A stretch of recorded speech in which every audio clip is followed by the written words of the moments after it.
Are whoa. I'm a little hot. Hey, how are you guys doing? Hope you're having a fabulous weekend. I actually am. Good tired. Good tired. I hope this finds you well. Hello, out and about with Diane. Hello, Miss Gretchen J. Gotta redo my hair. I've got a little bit of a headache today. Mary Kay, hello. Happy Sunday. Hello, to Brit. Hello, everybody. Man, this girl has been on the go today. I have been, it's Monday morning for you, and I'm working hard. I'm sorry. Cheers, hello, out and about with Diane. Drinking coffee for you.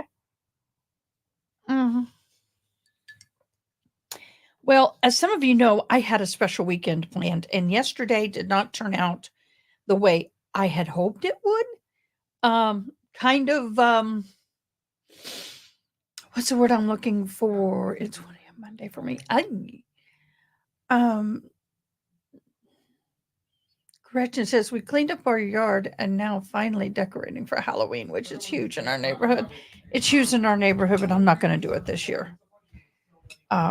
It's outrageous. I'm not going to spend $300 on candy. We go through candy in like 2 hours, $300 worth of candy. One of our neighborhood is one of those traveled neighborhood. I mean, you literally can't walk up and down the street and drive up and down our street in our neighborhood. So it's like, I rather put the 300 into my studio. So,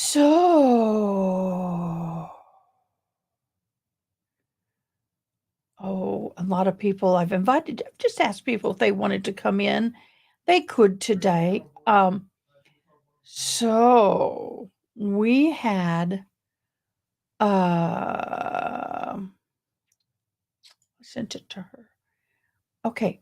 We have a witness list that we're going to go over.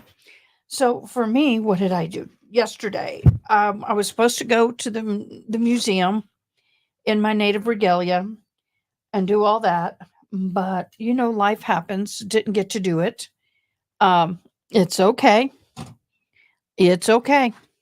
I went today, and my son was a sweetheart and went with me, and we had a good time together. And I got pictures. Yeah, I wouldn't do that. I wouldn't put the bowl out there and trust the kids to take them. We'll see what happens. Usually there's a basketball game, football game, something going on. And so what I do is I sit on the front porch. If it's cold, I have the heater going. I have the griddle going with my food. I have my little TV that I set up outside. I sit there with my blankie and I'm going, here you go, kids. Just hi, you look cute, and watch the game. And usually half the time the dads end up sitting around the porch with me.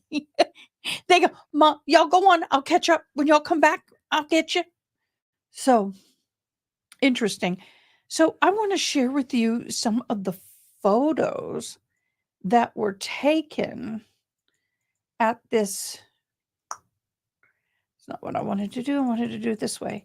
Taken at this exhibit, and I want to explain a little bit more to y'all what the exhibit was, because it was freaking awesome.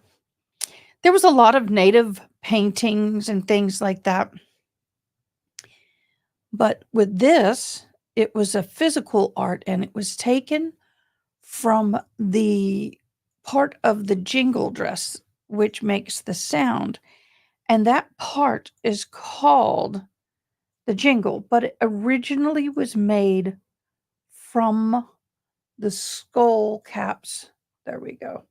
Let's see if I can embiggen this at all. I'm trying, y'all. I'm trying a little bit. There we go. So I'll zoom in on this.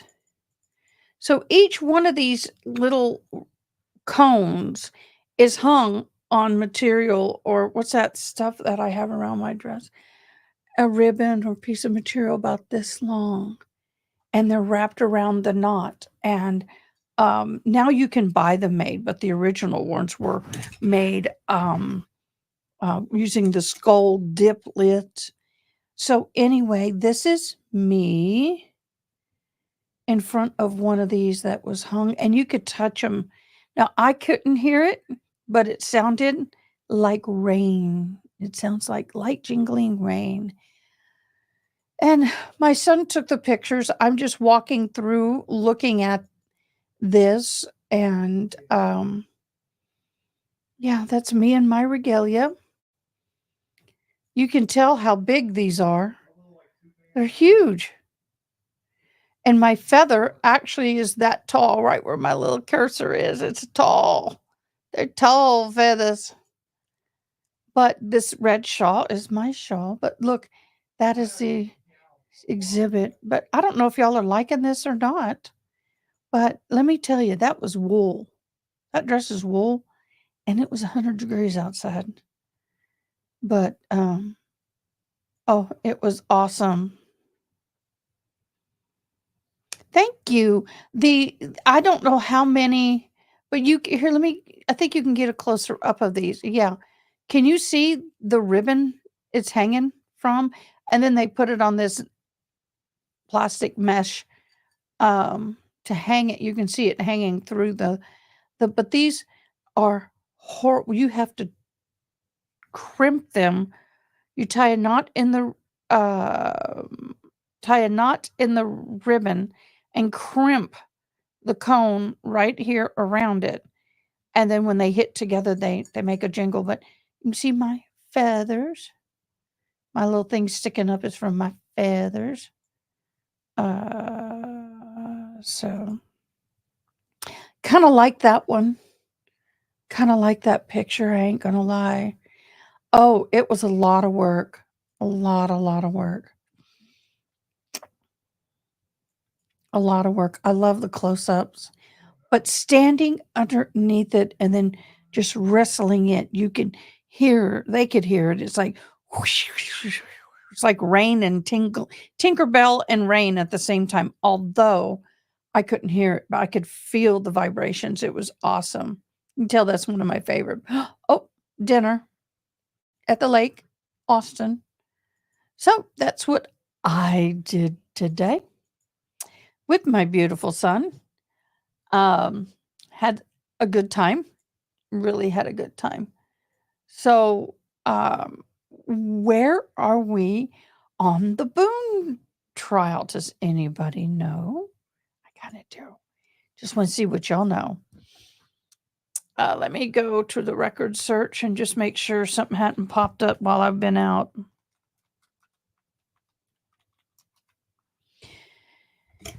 I forget I changed it for a reason. There we go.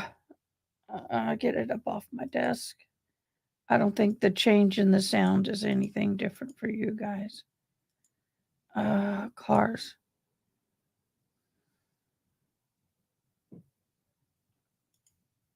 There we go.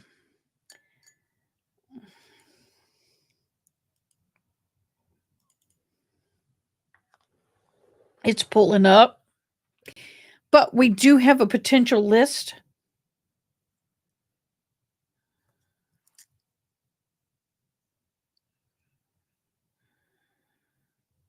They have no new information.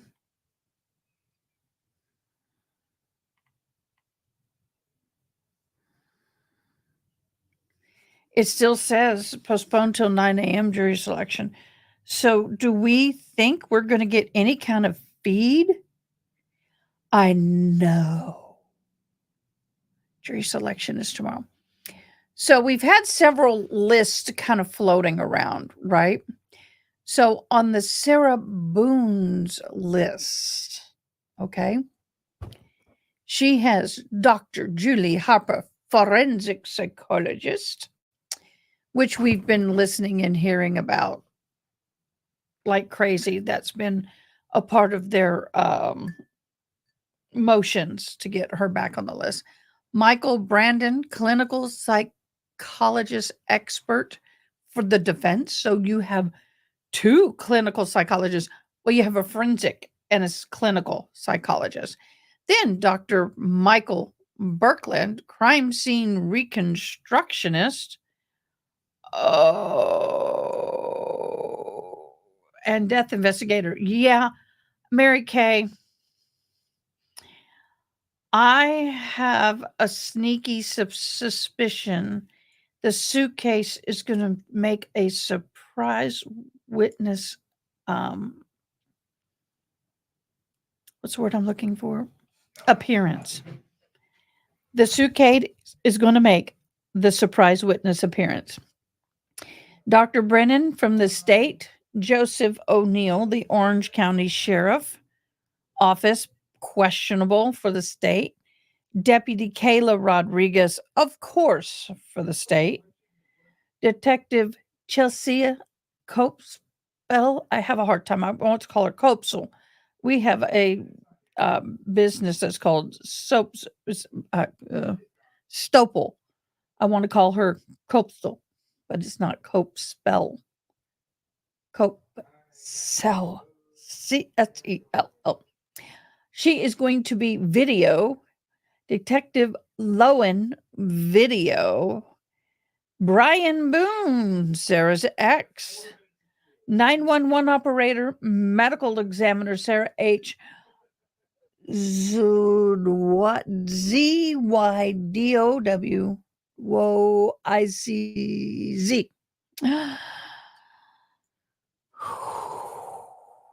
Hyena.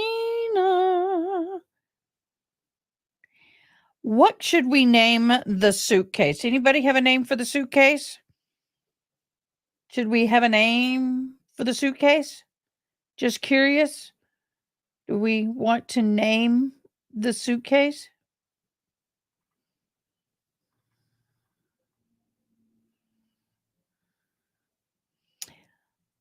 We did not see this, Ralph.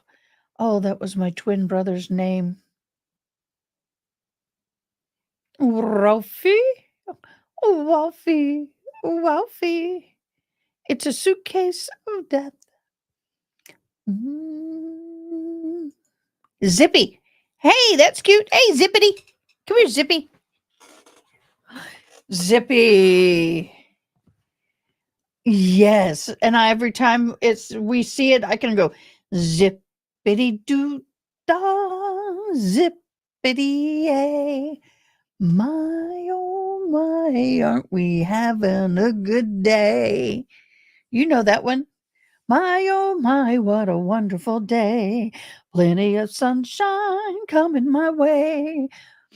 Zippity doo da, zippity yay.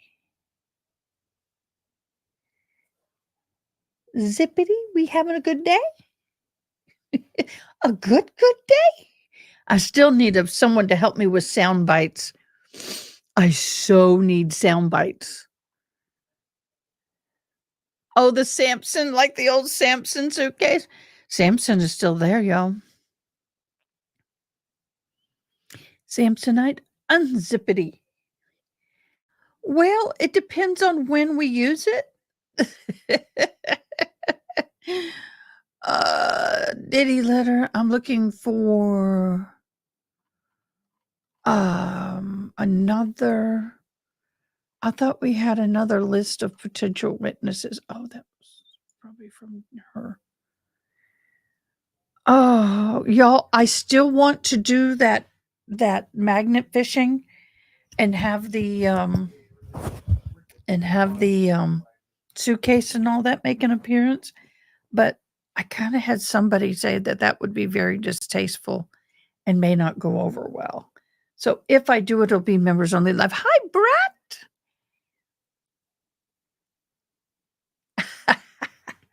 I know. I can maybe find those little suitcases. You can get those in arts and crafts stores and Amazon. We'd have to get it from Amazon. And then you can put little things in it. We can make our own little miniature Boone unaliving kits. That would be so horrible, y'all. I can get really, really, really bad with that kind of stuff. So let's not go there. Okay. Okay, we have another potential witness list, which I printed. So I'm going to compare these. And so suitcase with a wine bottle, paper. Yeah. We can do all kinds of stuff.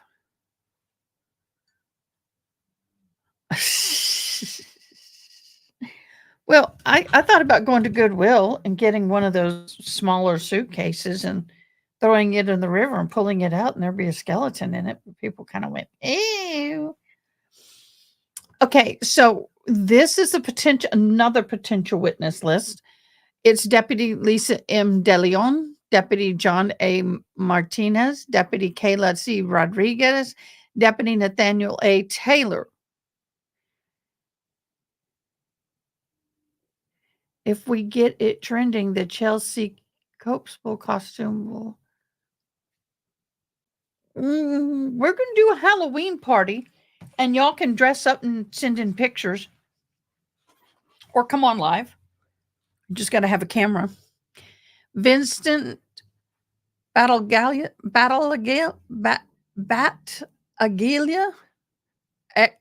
neighbor, Brian Boone, the ex-husband, Devin Harmro, Brendan Motz, Abraham Moreno.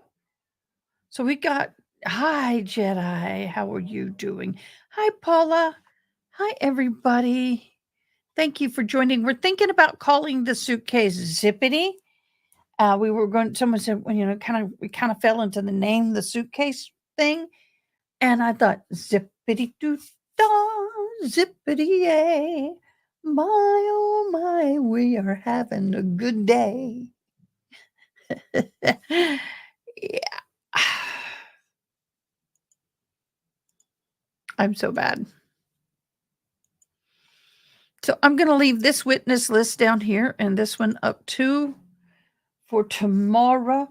So tomorrow we may get to see a little bit of the evening, may not get to see the evening. I mean the morning. Same evening when Jedi says evening. Jedi, what do you think is going to happen tomorrow morning? I would suspect we may have a few motions tomorrow morning. What's your opinion? And is there going to be anything live tomorrow? Because I will be honest, I'm not going to go live. I have a paper that I have to rewrite. I'll explain later. So, yeah. Y'all play for Ronnie.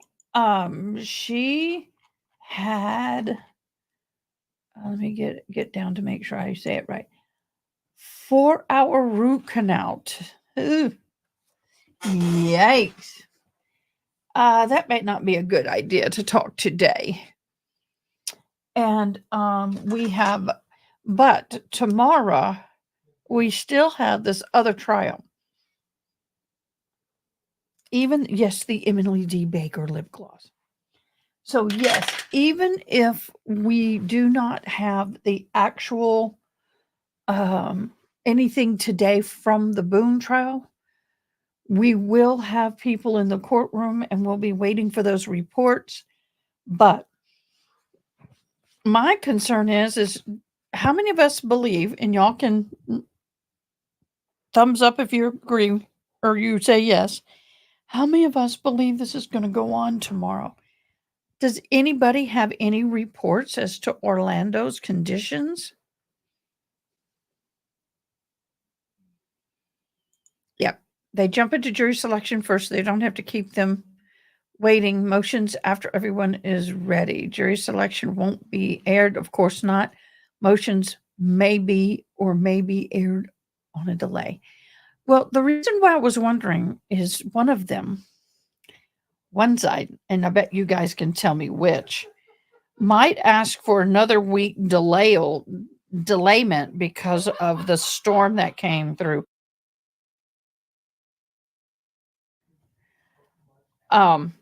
Because of the storm that came through, I would not be surprised if they struggled finding some jurors. I mean, that's my humble opinion. Humble opinion. Disney's open. Okay, I didn't know that.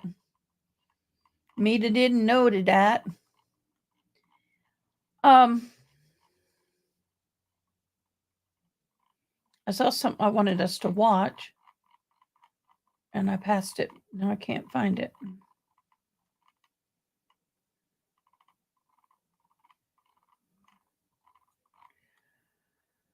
Maybe they sent it. Let me look back here. Somebody said, I don't remember who it was, that there is a history in her family.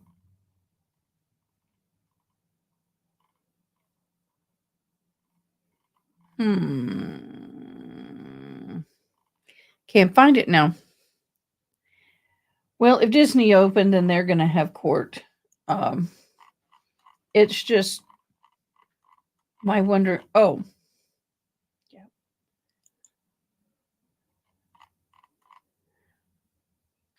Her brother, right? But there was a video that I saw.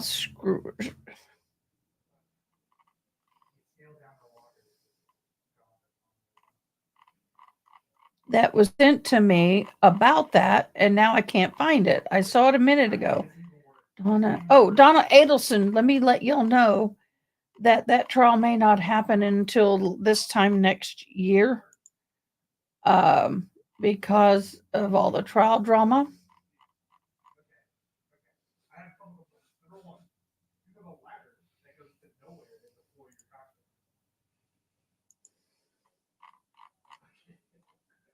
I'm scrolling to find it.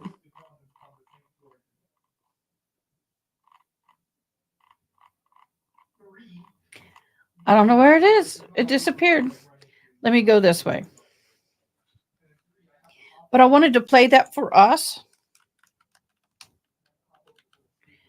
Let me get to it.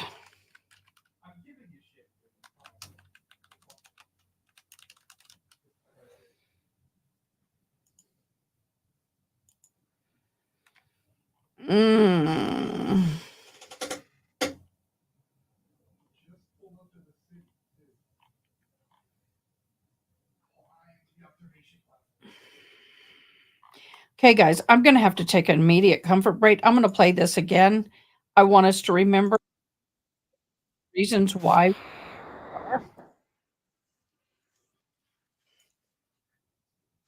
I'll be right back. I apologize. I'll be right back.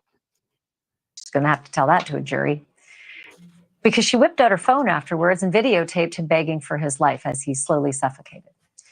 Up until now, his parents have not spoken. His family has not spoken, but tonight they are. I'm joined by the reporter who got that interview for us, News Nation national correspondent Alex Capriello. He joins me live. That trial is coming up July 4th, and you are hearing exclusively from the parents. What did they tell you about what they know about the case? Yeah, it really dawned on me, Ashley, that there's been so much attention on Sarah Boone, so much focus on the bizarreness of this trial that perhaps no one has ever really taken time to speak to the Torres family. And it turns out my suspicions were correct. Within the 3 years since Sarah was arrested, they haven't spoken to any national or local media outlets, had the chance to say their side of the story. So we sat down at their kitchen table and they really just opened up to me all about who George was, what he meant to their family, and also, of course, his relationship with Sarah, which, by the way, they never approved of. But interestingly, Ashley, George's mother tells me that she has a great deal of sympathy for Sarah, because if she is convicted, she'll never have the opportunity to raise her son like she did with her many children. Take a listen. He was a good son. He wasn't perfect, but he was a good son. And every time that he come here, every time, he just stand in that wall and he said, Mom, I love you. Mom, I love you. I said, I know you love me. And they come and give me a hug. And then he looked at his father and he said, Pop, you're my hero. You're my hero. He was a father. He was my son. He was an uncle. He was a cousin. And he was a friend. I was a nephew. She don't kill only my son. I feel sad for her. I don't feel sorry. I feel sad. And I don't hate her. Really, I don't. I don't have that in my heart. I never hate nobody. Gosh, so powerful to sit there with her as she explained more about her son. Interestingly, she said that she's never seen that cell phone video that shows George locked up in that briefcase, or I'm sorry, that suitcase. She says she has no intention of seeing it, but she will be there at the trial seeking justice. It's going to play at the trial. I hope they give her a big advance warning, because it is hard for us to watch it. I can't imagine a mother hearing her son begging like that. You also spoke with George's brother, Ezekiel Torres. It was off camera. What does he think about what happened?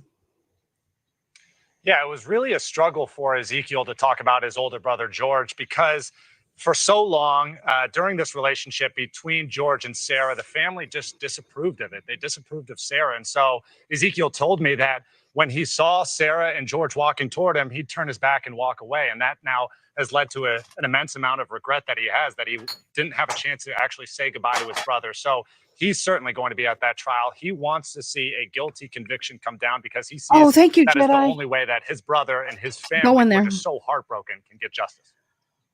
Alex Capriello, a fantastic exclusive interview. Congratulations for landing that, and thank you for bringing it to us. I appreciate it. Alex Capriello reporting live for us tonight.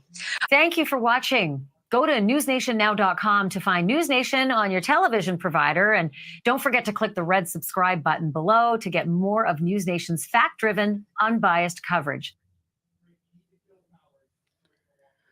Oh, you are fabulous. I love you, man. I love my mods. Jedi, few goodies. Oh my gosh. Yeah, I just so y'all know, I just literally got back. For those of you who are just hopping on, I went to a museum that had a native art exhibit, and I was in my entire regalia. And so that's freaking awesome. Okay, so February 3rd. Okay, these videos you sent me, they're in order, correct? Okay, we're going to do this. We're going to play the first one, which is the 911.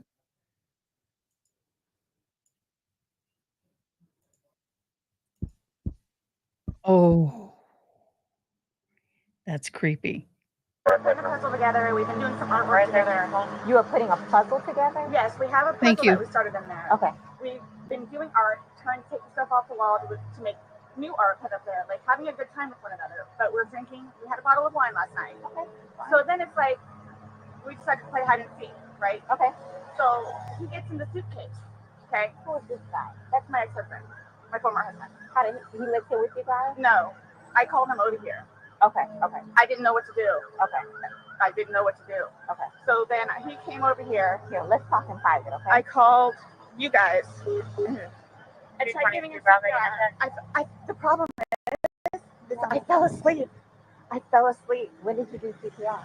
This morning when I found it. Lie number 2. Yes. That's lie number 2, y'all. 1 o'clock right now. I tried. I was awake, but I actually got out of the bed at like 12:30ish, whatever. So I came downstairs and I was like, oh, he's in the suitcase still. And that's when I found him and I took him out and I tried doing CPR and then I called him and then I called you guys. Did he get here before the fire department got here? Who? Your husband or Yes. your ex-husband? Yes. Okay. Where does he live at? Right down the street. Okay.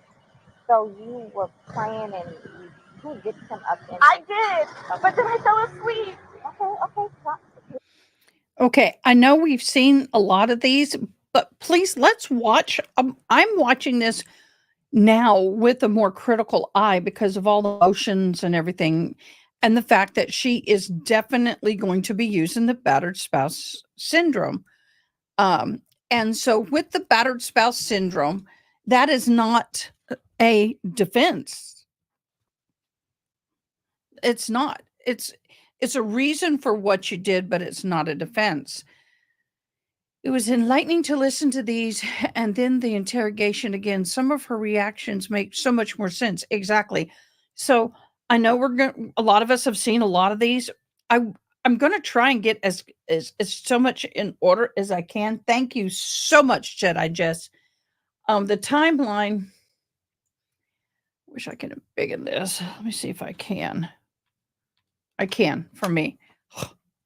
The timeline is February 23rd, Sunday, 7 p.m. Neighbor Vince begins hearing normal yelling. Hate it when I get a spot on my glasses. 9:30, George calls brother Juan, talks for 4 minutes until SB starts yelling at George again. There we go with that wonderful yelling. Oh, there we go. Finally got it. Then at 11:12, first video recorded, or 10:45, sorry, 10:30, 10:45, Vincent hears yelling again. Then quiet until 11:15. At 11:12, the first video is recorded. 11:15, Vincent and Brandon hear banging sounds that shook the walls. Goes from front of the apartment to the back. 11:23, second video recorded. So that's probably her rolling him and banging him around, beating him with the baseball bat. Sarah calls Brian, can't remember murder because the call woke him up. Oh, couldn't remember much because the call woke him up. Didn't hear any yelling, but could tell Sarah was drunk. Didn't know where in the house she was. At 1 a.m., Vincent says that he went to bed, but didn't hear anything between 11:15 and 1 a.m. Then on the 24th of February, which was Monday at 9:30 to about 12:21 p.m., Brian starts calling Sarah to confirm that she was getting their son. 12:39 p.m., Sarah finally answers, panicking, asking him to come over, and tells her to call 911. Okay, so that's 15 minutes later at 12:54 p.m., Sarah calls Brian asking if he had left yet, and then he tells he is about to, and again said to call 911.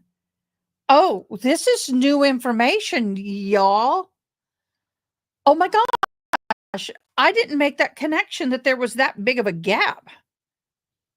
So basically, by his records, at 12:39 p.m., she answers the phone and tells him what's happening. He says, call 911. And approximately 15 minutes later, he calls back and she hadn't. Then again at 12:54 to 101, at some point, Brian arrives, tells Sarah to call 911, goes to wait in his car. Sarah finally calls 911 at 101. Brian also adds that she grabbed a cigarette and went out back as he went back to his car. Oh, see, y'all, that's concerning. Thank you so much, Jedi. Let's listen a little more, but we're going to have a lie meter. I think we're going to do a lie meter. I got to figure out how to do it, but I think I want to do a lie meter. Don't know how. We'll figure it out. Even if I have to do it off screen. You're okay. I wasn't here. I'm just trying to figure out what happened. I don't know if he's suffocated or like had an aneurysm or a heart attack or What kind of medical conditions does he have? None that I know of. Nothing that you know So of. why would he None have that I know that? of. No. All we had was a bottle of wine. Literally, just a bottle of wine. Okay. Doing puzzle artwork. Then we decided to play hide and seek. That's all that happened. Okay. So I don't know if he had a heart attack or what in there. Like, I don't know what happened. So how long were you doing CPR on him prior to you calling 911? You tried that all morning? Yes. Okay. And then I called him while I was doing CPR. What time did you start? Probably Okay, whoa. Here, let me fill this deputy in, okay? Please, may I have my Dr. Pepper? I called him while I was doing CPR. So if I'm the prosecution and I have him on the stand, I'm going to go, when you were talking to her, what did you hear? What did you see? I mean, and what could you hear? Did you hear anything that sounded like that up and down motion that we make when we're holding the phone and doing CPR? What exactly did you hear? Welcome. That playlist I sent you has the interviews between police and Brian Vincent, Brian and others. Oh, I know, but I wanted to hear this first part of this again because believe it or not, there's some interesting things that I didn't catch, like the fact that she said that she started her CPR before she called Brian. So Brian starts calling her at 10:30 a.m. between 10:30 and 12:21. At 12:39, she answers the phone. At what point did she start CPR? Never puts the phone down. She's a heavy smoker. Would have been a struggle. You bet it's a struggle for a healthy lunged person to be doing it for 3 minutes or longer. That's why 3 to 5 minutes, depending on the size of the person and how vigorous and what all is going on, we switch out if we can. This woman did it for 20 minutes. She couldn't. Not in her condition. So that was interesting to hear. Okay, now I want to go to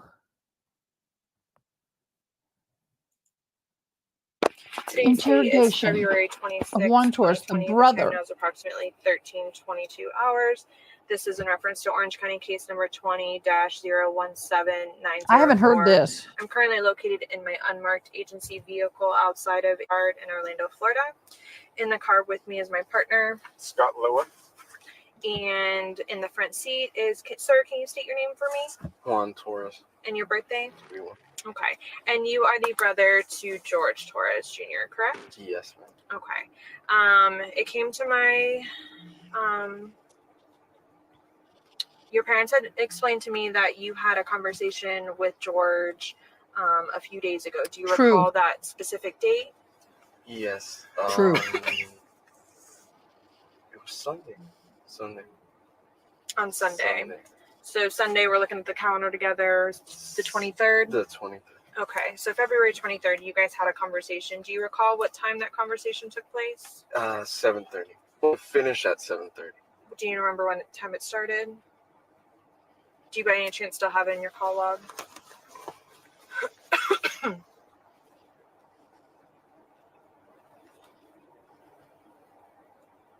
Does it do it when? So it had to be 7:30 because when you call, it clocks it.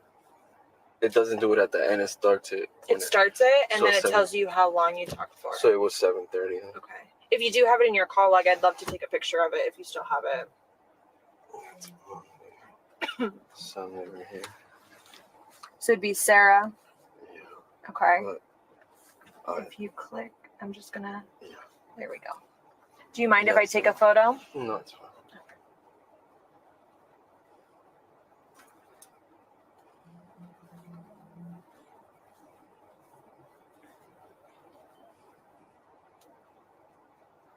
Okay. And so it says you received an incoming call at 7:30, and you guys spoke for 4 minutes. Yes. We was talking. I was playing dominoes with my kids and my wife. And at first I wasn't gonna pick it up. Then I picked up. This is a family of games. We were always fighting and stuff with the alcohol.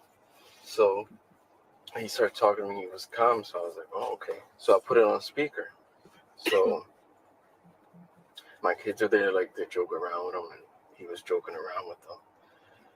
And we're talking, and then he's talking to me about when we was kids. And then, like a couple minutes after that, that's when I hear in the back start arguing with him. No, I have to call my brother. I have to talk to him. And he's like, no, I'm talking to my brother. It was her phone. So, and then she starts arguing and telling him that, no, tell him what you've been doing to me. You choked me, this and that. But he was calm. And he was like, okay, I got to let you go. And then he said, I love you. And then I told him I love you. No. Basically, that was it. So she yells in the background, tell him what you've been doing to me. Yeah. You've been choking me. Yeah. Did you ask him anything about that?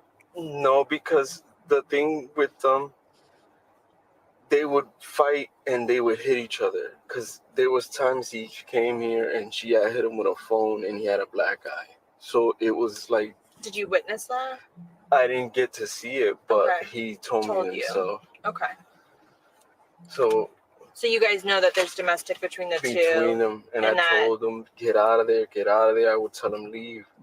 And what's crazy is that he would leave, come here, and she would call and tell him to come back, and she would come and get him. So she had the car, he didn't have a car. Right. So you said that he sounded calm. He was calm, relaxed. Like he would, I can tell because my brother's been drinking for a long time. Mm-hmm. We tried to get him help before. Right. And I can tell when he was like really drunk, and he wasn't that drunk that night. He wasn't. So when you're describing him as calm, that's an indication that he hadn't been drinking that much. That he wasn't that drunk. No. Okay. When he's been drinking, does he get really excited? Sometimes he gets excited, and you can tell he like slurs his words, and he like, and I can tell like he's really emotional, and sometimes starts crying and. Okay. And none of that. He's a sweet drunk. None of that.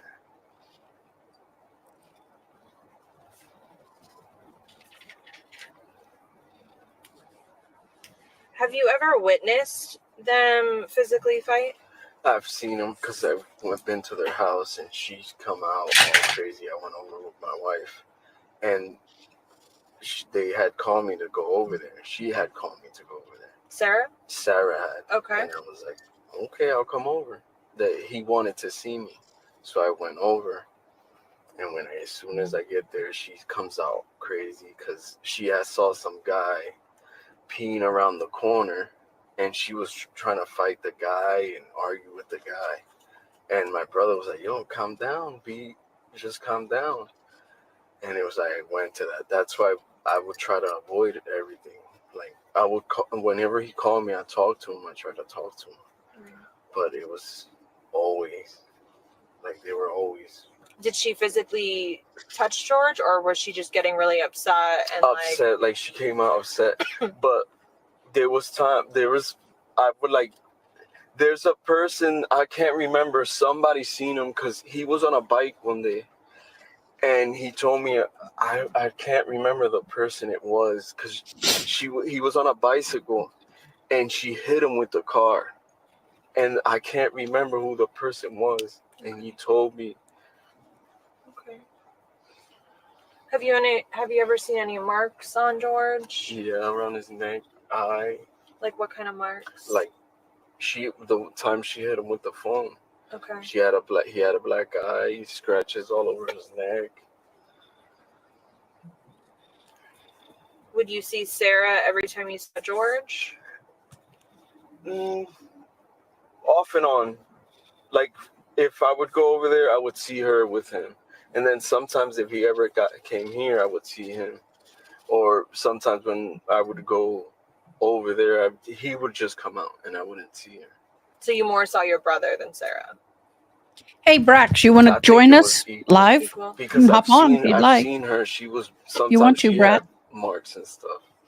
So and what do you mean by marks? Like bruises and stuff too. They used to beat each other. And where were her bruises be? I've seen on her arm, black eyes too.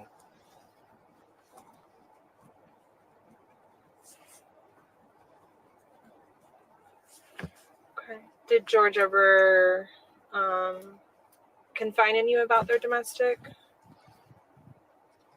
problems? Like, did he ever tell you? Is there anything else that he's ever told you about him and Sarah? Any arguments? Any physical altercations? No, he didn't really like to talk about it like that. Like everybody knew it. Right. Like they used to come here and fight and stuff. Okay. And my mom wouldn't like it and tell them to go. Right. And I know one day she came, it's been like maybe like 2 months. My dad, because she always tried to hug everybody. And everybody didn't want to be hugging like that. And she pushed my dad and my dad fell. Yeah. So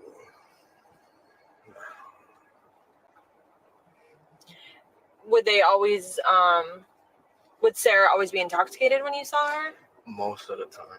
And what about George? There was times he was not, he had drank, but he wasn't like drunk. Like he would try to like eat and try to have her eat because they was always drinking so much. So he was like, we need to eat something. But we'll do Vincent's interview next. Did you, like a couple of years ago, did you and your brother have any kind Drunky of bear? Howdy. Did you guys get into an argument? Karate cat, Mom. No. See, has he gotten into a physical altercation with any of your brothers? With Farrell, he did. The one that had the long hair. The curly hair? Yeah. With him, but it was just... How severe of a fight was this, though?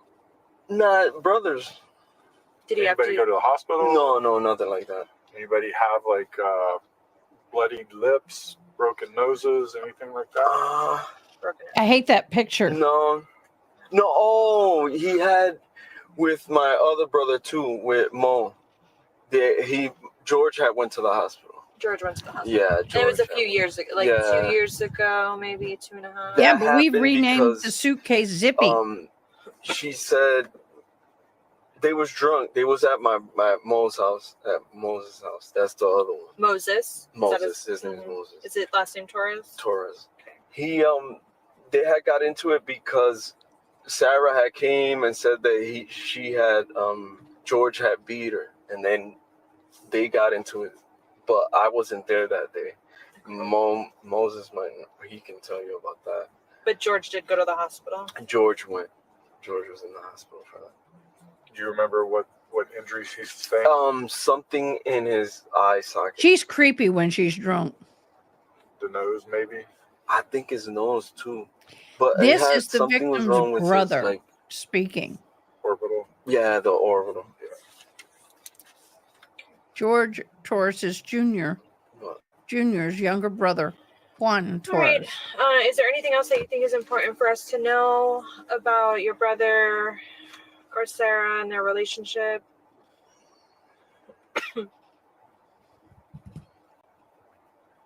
I'm assuming the 4-minute conversation, he was just kind of like, you guys were just talking at first. At first, just talking. I would notice that he was okay. It wasn't a fight. You said he was joking with your kids, and then you hear Sarah in the background, and then that's when Sarah came. And then you let him go, or he let you go. Because he was like, my niece and nephew, they can hear you, like. So he was like, all right, bye, and then. Okay. How did she sound? She sounded like crazy, like she always did. Like,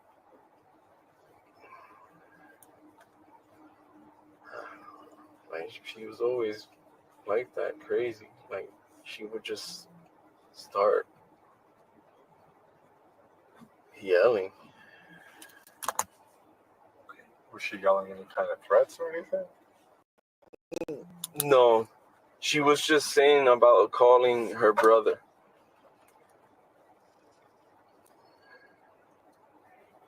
Okay, can you raise your right hand for me? Do you promise and swear everything we've talked about has been true and accurate to the best of your knowledge? Yes. This ends the recording, 13:35 hours. Interesting. Okay, so now we want to get to the interrogation. Is it Boone's neighbor that we want to get to?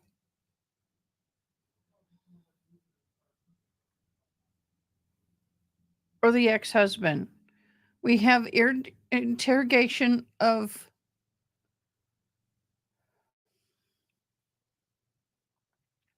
here's Vincent. This is the craziest thing I've ever experienced in my life. Yeah, I wish I could say that. All right. This is in reference to case number 20-17904. The date is February 27th, 2020. The time is approximately 17:49 hours. I am located at the Tealwood apartment complex at, what's the building number? 474. Tealwood apartment complex. I am talking to the resident of apartment, one of the residents. Sir, can you give me your name, please? It's Vincent, And what's your date of birth, sir? 1999. All right, is it okay if I call you Vincent? Of course. Okay, well, like I said, my name's Scott Lowen. I'm the homicide He's detective only with the Sheriff's 25 Office. years Please old. just call me Scott. Obviously, we're out here today talking about an incident that occurred with the residents of apartment 3, which are your direct next door neighbors, correct? Yes. Okay, I just want to kind of preface and start out with a couple of different basic questions. How long have you been living in apartment? The end of January was a year, so about a year and a month. Year and a month? Mhm. Okay. And So you just renewed your lease. your apartment, from what I can see, is a single story apartment. It's not a townhome like your neighbors, correct? Yes, no, it's a single story, yeah. Okay. Is your bedroom the one in the back next to the back wall? Yeah, it's the one where you can see the kick out from the back patio of their Okay. apartment there, yeah. That's what I was wondering. So your bedroom is right next to their back patio. Yes.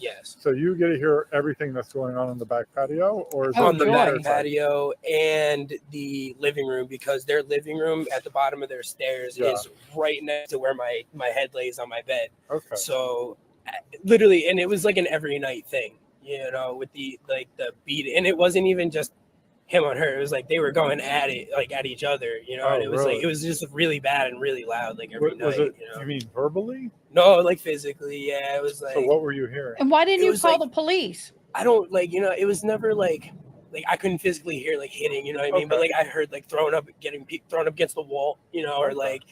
I've heard thrown down the stairs a few times. It's just wow. and it's that's a very clear sound, you know what I mean? You hear somebody up here get down here very fast, and it's you just kind of know what happened. Okay. And it's and the reason that I've never said anything about it, or I was just kind of minding my own business, is because I literally found out that this happened so often, and they were known by the local police here or whatever, that all the neighbors just stopped calling because the police were tired of it, pretty much. Not tired of it, but No, it I was know what you mean, though. it was just it was an every week thing, once or twice a week. So it was I don't know. And then there was the one night I was standing on my back patio, I was smoking a cigarette, and then she just randomly walked over and started talking to me about how she knows I can hear stuff. And then she was just if you ever hear anything get really loud or whatever, just keep quiet about it. Pretty much she was respectfully try to mind your own, keep it to yourself. I was okay, go to DM. Okay. I was whatever, You do you, I'll do me. Pretty much. That I go to gotcha. school down here. I'm from New Jersey. I don't live in Florida. I'm just here to do my school and live my life. And it's so for her to tell me don't really pay attention, I was just all right. How long ago was that, do you think? A few months, probably 3.5, 4 months ago, probably. She was just telling me just keep quiet, if you hear it, pretty much. And I was just whatever. Okay. Did you ever hang out with them on the back porch? Yeah, that? yeah. You hung out with them? Yeah, I have, and it was not for long periods of time, but I'm a musician, so they heard me playing guitar the one day, so they asked me to come over and tune their son's guitar. So I tuned their son's guitar for them and everything, and I was playing on the back porch because I write songs, so they were asking me if they can hear it and everything. I was yeah, sure. I had nothing going on, so I went back there and I was hanging out with them and I was playing some guitar, and I did it a few times, and then I was actually in their apartment a few times. He was an artist, and he was showing me a bunch of his paintings and artist drawings and stuff like that. So I mean, they were cool people, but there was something going on, especially with Sarah. You know what I mean? Like there was something going on with her. Like you can tell. When you know? they're It was, sober, like, they're cool. all there, you know? Okay. Now, as far as like their drinking habits, did you notice? Were they heavy drinkers? Oh Did they my drink at all? Or? God, whoa, like, that's like, I mean, like, it was so bad. It wasn't all the time, but it was like there was some mornings where I'd be leaving for school at 9 a.m. and I'd like see him like stumbling off the sidewalk right here, you know, Okay. like that drunk at 9 o'clock in the morning, or Okay. like even earlier sometimes. It's like it's ridiculous sometimes. But I do have to say, whenever her son was around, that was the only like the times where I never saw them ever drinking. That was the only time, you know what I mean? But like, Wow, that's other than that's that, it was like at least good. drunk all the time. Drunk All the time. Okay. Yes. Okay. And it was very visible, you know what I mean? Yeah. They were like functioning Really? alcoholics, you know what I mean? It was like they had to drink to get through the day Okay. type thing. You Yeah. know? Did you know their drink of choice? No, I'm not When you were sure. hanging out with them, you never. No, noticed? because like when I was hanging out on the back porch, they weren't drinking. We were just honestly sitting there, and we were smoking cigarettes, and I was just like playing some guitar. But yeah, they weren't actually drinking that day. Okay. And even when I was in the house, I didn't see anything Yeah. that was like a bottle or anything. Did that she they would really drink. do that?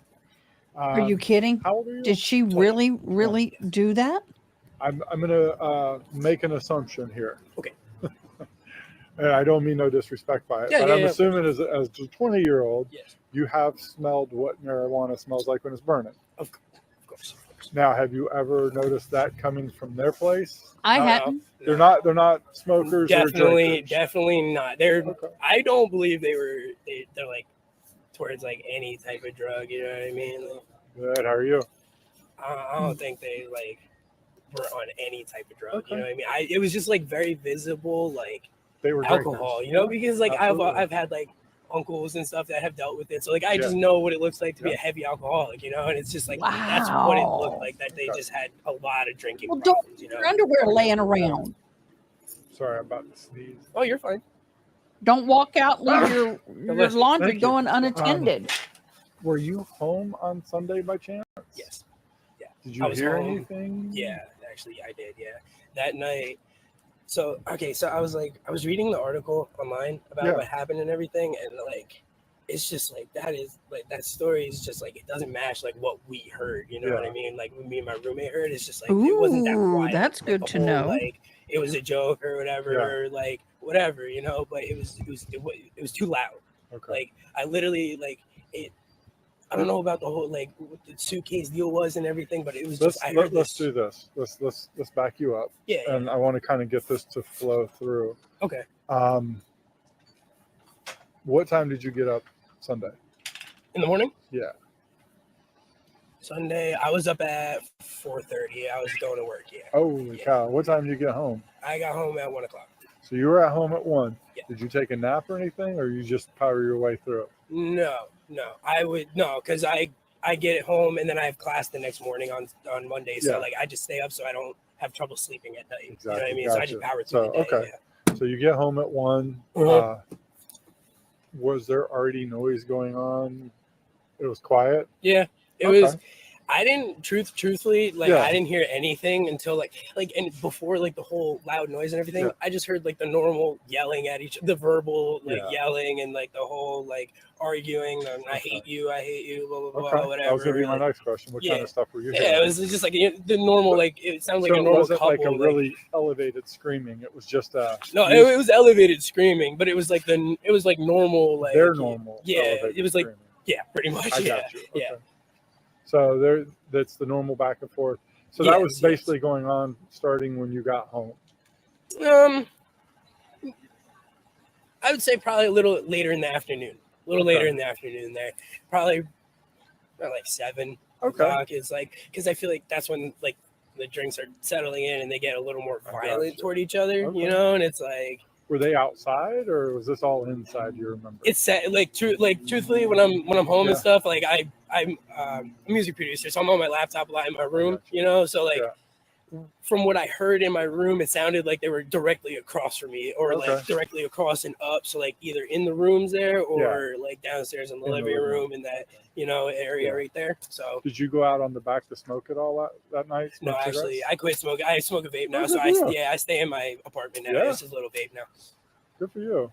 Well, that's a big thing. I mean, Well, yeah, and after the law changed and everything, I can't buy them anymore, so I kind of got forced into it, you know. Oh, So right. it was like, this is just like I needed it to like kind of ease the cigarettes off, but Yeah. we're working at just trying to go completely off it, you know. Wow. Like, Okay. So, but you're in your room. How late did you stay up that night, you think?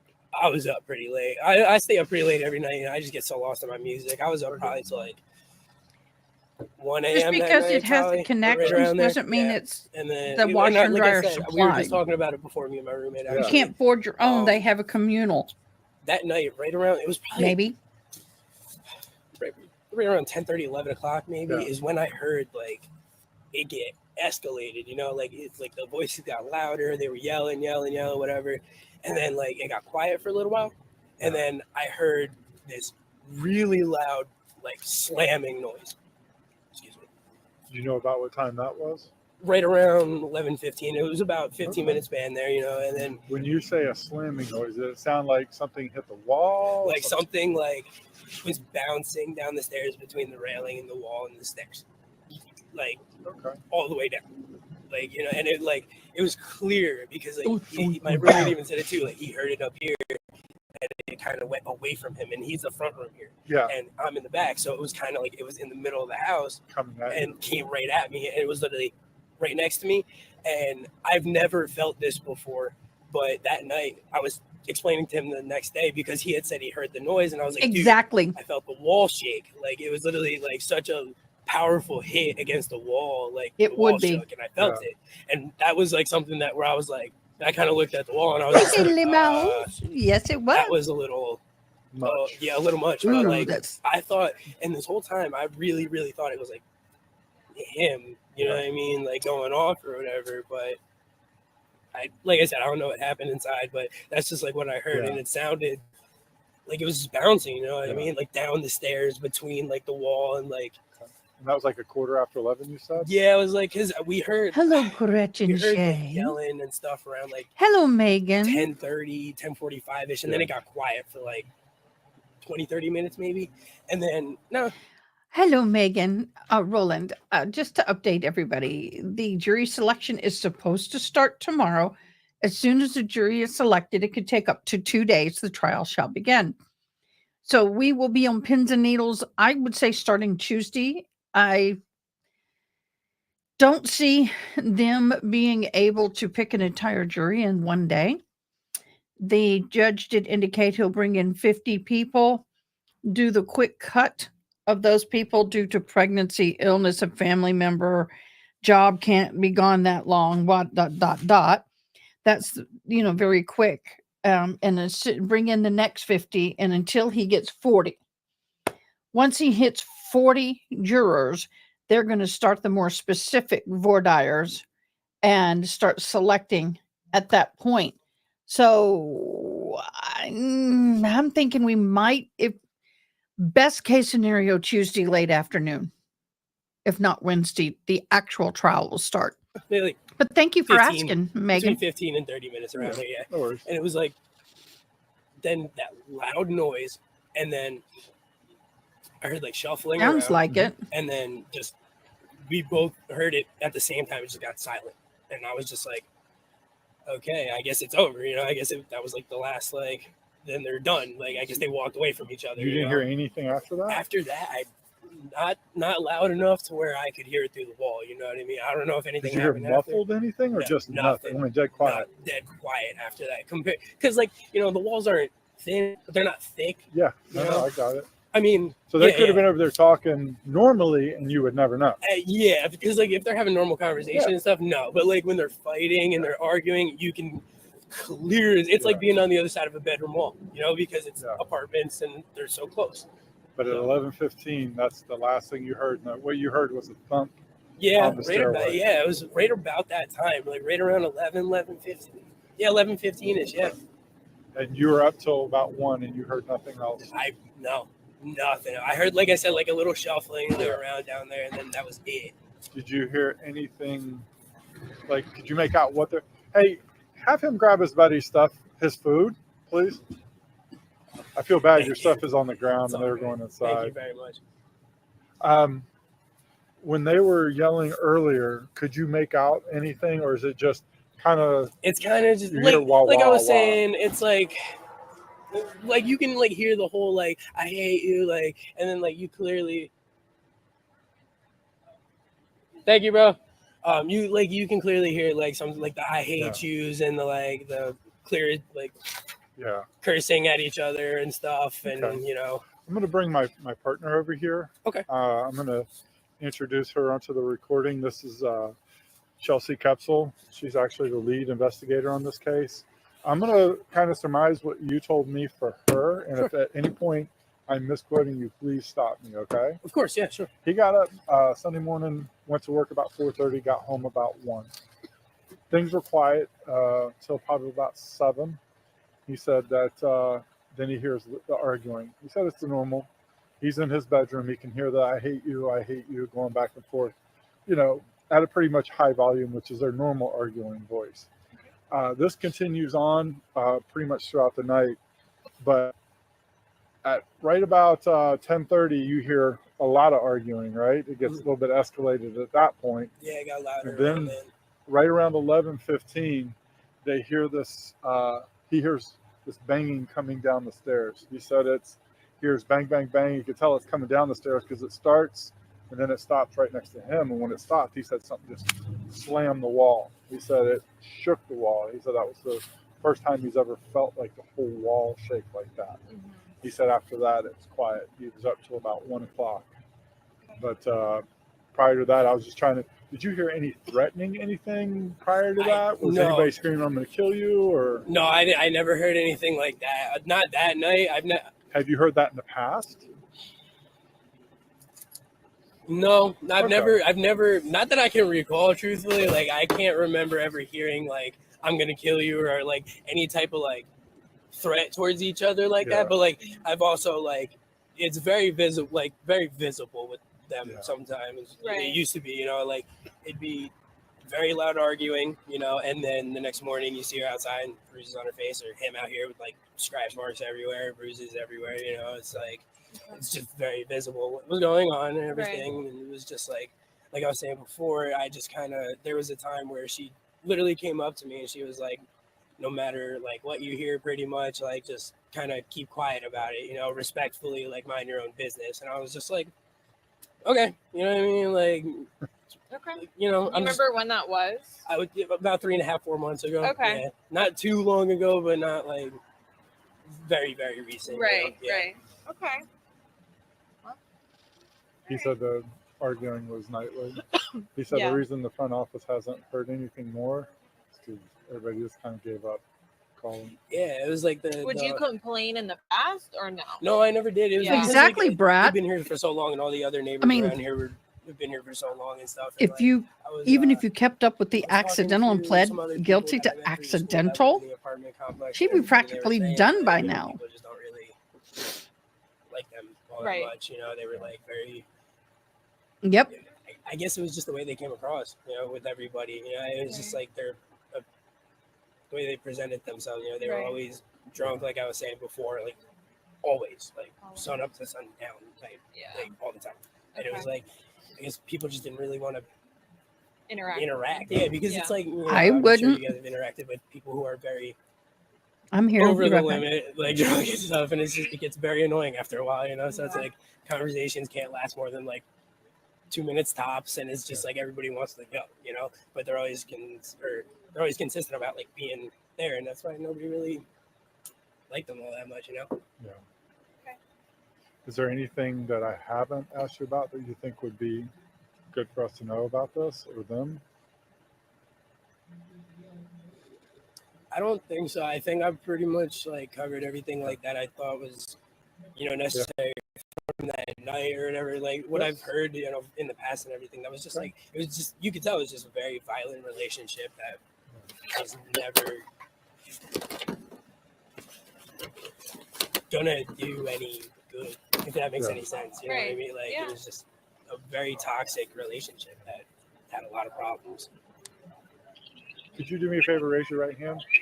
Do you swear or affirm everything we've talked about is true and accurate to the best of your knowledge? Yes, sir. All right, you can put your arm down. The time is approximately 16:08 hours. I'm stopping the recording. What's a good phone number for you? 1808 I say? hours. Oh. 16. Sorry. It's 608. What's a Wow, y'all. See, I haven't heard any of this. That's amazing. We listen to the younger brother. My ear is just killing me.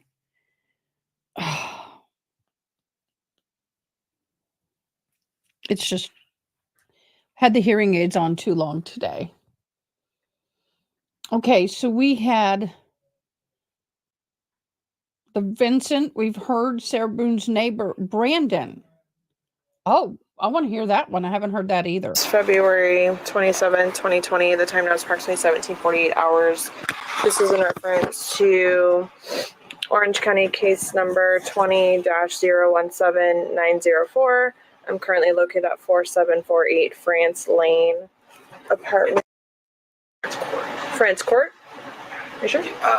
That's what I always park up. Yeah, because you can see it on the sign over there on the 4749. It's France Okay, Court. France Court. Yeah, it's weird. For some reason, all of the signs are on the opposites, are on the wrong side. On the wrong, yeah, the further that's side. apartment 8 there, and the sign's right there on that one. Gotcha. Okay. France Court. Apartment, the Tealwood Parks apartment. And I'm speaking with, can you state your name? It's Brandon Knights. And your date of... Okay. And you reside at this apartment, is that correct? Yes, ma'am. Okay. And you said that you've been living here since January of 2019? Yes, ma'am. Okay. On Sunday, which would have been... Hola, Zach. 4th? What'd you say, dude? Sunday was the 23rd. 23rd. Were you home that day? I would have come home So a much. little late that evening, but I would have been here around 8, 9 o'clock. I would have gotten in around 8 or 9 o'clock. PM. Yes. Okay. And so your apartment is right next to apartment number 3. Does your apartment share walls with theirs? My bedroom shares a wall with the lower half of their apartment. The lower half. Okay. Do you recall hearing anything coming from apartment 3 while you were after you had gotten home? Around 10:30 or 11 o'clock, there was a very loud crashing sound where I believe, I'm not sure, I haven't been in their apartment with my roommate, but I believe is the location of the staircase. Okay, so a little bit above.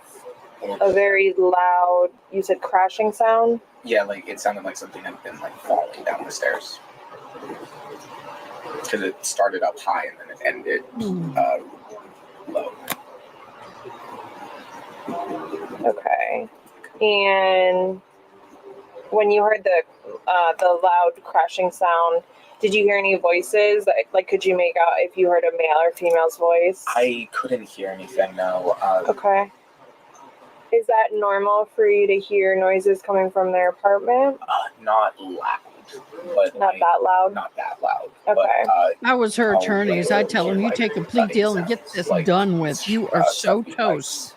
Slammed against the wall or something like that. Oh, okay. This is have bad. you ever heard voices? Have you ever been able to determine? I've always kind of like tuned out if I was hearing voices. If you heard something, yeah. Okay. But you have heard loud noises in the past, but not as loud as you had heard on Sunday night. No, it never been that. I felt the walls shake. Okay. As the sound happened. And do you know either of them? Like, do you know? I've had a few brief interactions with them. Okay. But I don't. Like, do you know who lives there? Like, yes. Can you describe who lives there for me? It is a sort of, I guess, like middle. I don't know, like around 40s. Yeah. Blonde pretty woman, much. Okay. And a Hispanic gentleman, I believe so. I haven't interacted with him much. I've spoken to her a few times. You've spoken to her a few times. Okay. Anyone else live there? Have. I believe they have Especially when she's drunk. A small child. Okay. Miss Talkie. Okay. When you have seen them around, how do they appear to you? They almost always seem either like tired or like tweaked out. Tweaked out? Yeah. Okay. The conversations you had, or well, the interactions you've had with the female, like, what do you mean interactions? I remember one night she slept on the back porch of my apartment for some reason. I don't remember His much, but I just remember like looking at the shade and seeing her like laid down. Okay. Do you recall like maybe what month this was? I couldn't say. It was pretty early when I moved in. I would say the summer of 2019. Summer of 2019. Okay. Did you wake her or? No, I just. Okay. And by sleeping, you guys all have like a cement area, right? Yes. Like a back patio, but it's not enclosed. No. Maybe she thought she couldn't get into her house when it was his. Okay. I don't have any chairs on her back porch. Okay. Any other Maybe she was so drunk run-ins she was with her? confused. Things you've witnessed with her? I was coming home from class one night. I would not be able to give you a time period on this. Sure, I don't yeah. remember when it is. And I was waiting on my roommate to get home because I had left my keys in the apartment. Mm-hmm. And I remember she came over and was talking to me for a minute, and it was very visible that like she was talking to me because she didn't want to be in her apartment. Okay. I don't know why, like I didn't ask, but it was just very evident that she didn't want to be there. Do you remember anything she was saying? No, Her demeanor? It was. She seemed like skittish, like nervous. Okay. I don't remember anything we talked about because, in complete honesty, when I was Almost said something bad. It was in one ear and out the other. Right. Yeah, you're just kind of talk. Right. Talk about things like vague, nothing. Okay. Did she appear to be on anything at that point, or just she seemed nervous? She was nervous. Okay. She didn't seem like high or anything. She just seemed out of it. Okay. I would chalk it up to be more like tired and paranoid or nervous, stuff like that. Okay. And any other interactions with her? No. Honestly, from the few times I had spoken to her, like They tried not to anytime interact. I saw her, I kind of just tried to go straight into my apartment. Right. There's a few times where I would walk past and she'd say hi or something, and I was just kind of lie and be like, oh, I'm only going to be here for like 10 minutes. I just got to change and head back to class or something. Like I try to avoid. Mm-hmm. Okay. That sucks. Did you ever witness either of them on their back porch? No, I don't walk that direction. Okay. I don't have any reason to go like that. Right. You guys don't have any like dogs or anything that you have to walk? Have any pets. There you go. Okay. Any interactions with the Hispanic male? No, not that I can recall. No. Okay. Okay. Is there anything else that you think is important for me to know about them and anything you've heard or witnessed between the two of them? It seems like an abusive relationship. Just from every time I heard them, every time like I saw the two of them, it seemed rough. Okay. Okay. It's one of those things where like he was a bad guy. He was a bad guy. Mhm. Okay. All right. Is there anything else that you think is important for me to know? Nothing I can think of. No. Okay. Do you mind raising your right hand for me? Do you promise and swear everything we've talked about has been true and accurate to the best of your knowledge? Everything I've said is true as far as I can recall. Yep, perfect. All right, this ends the recording.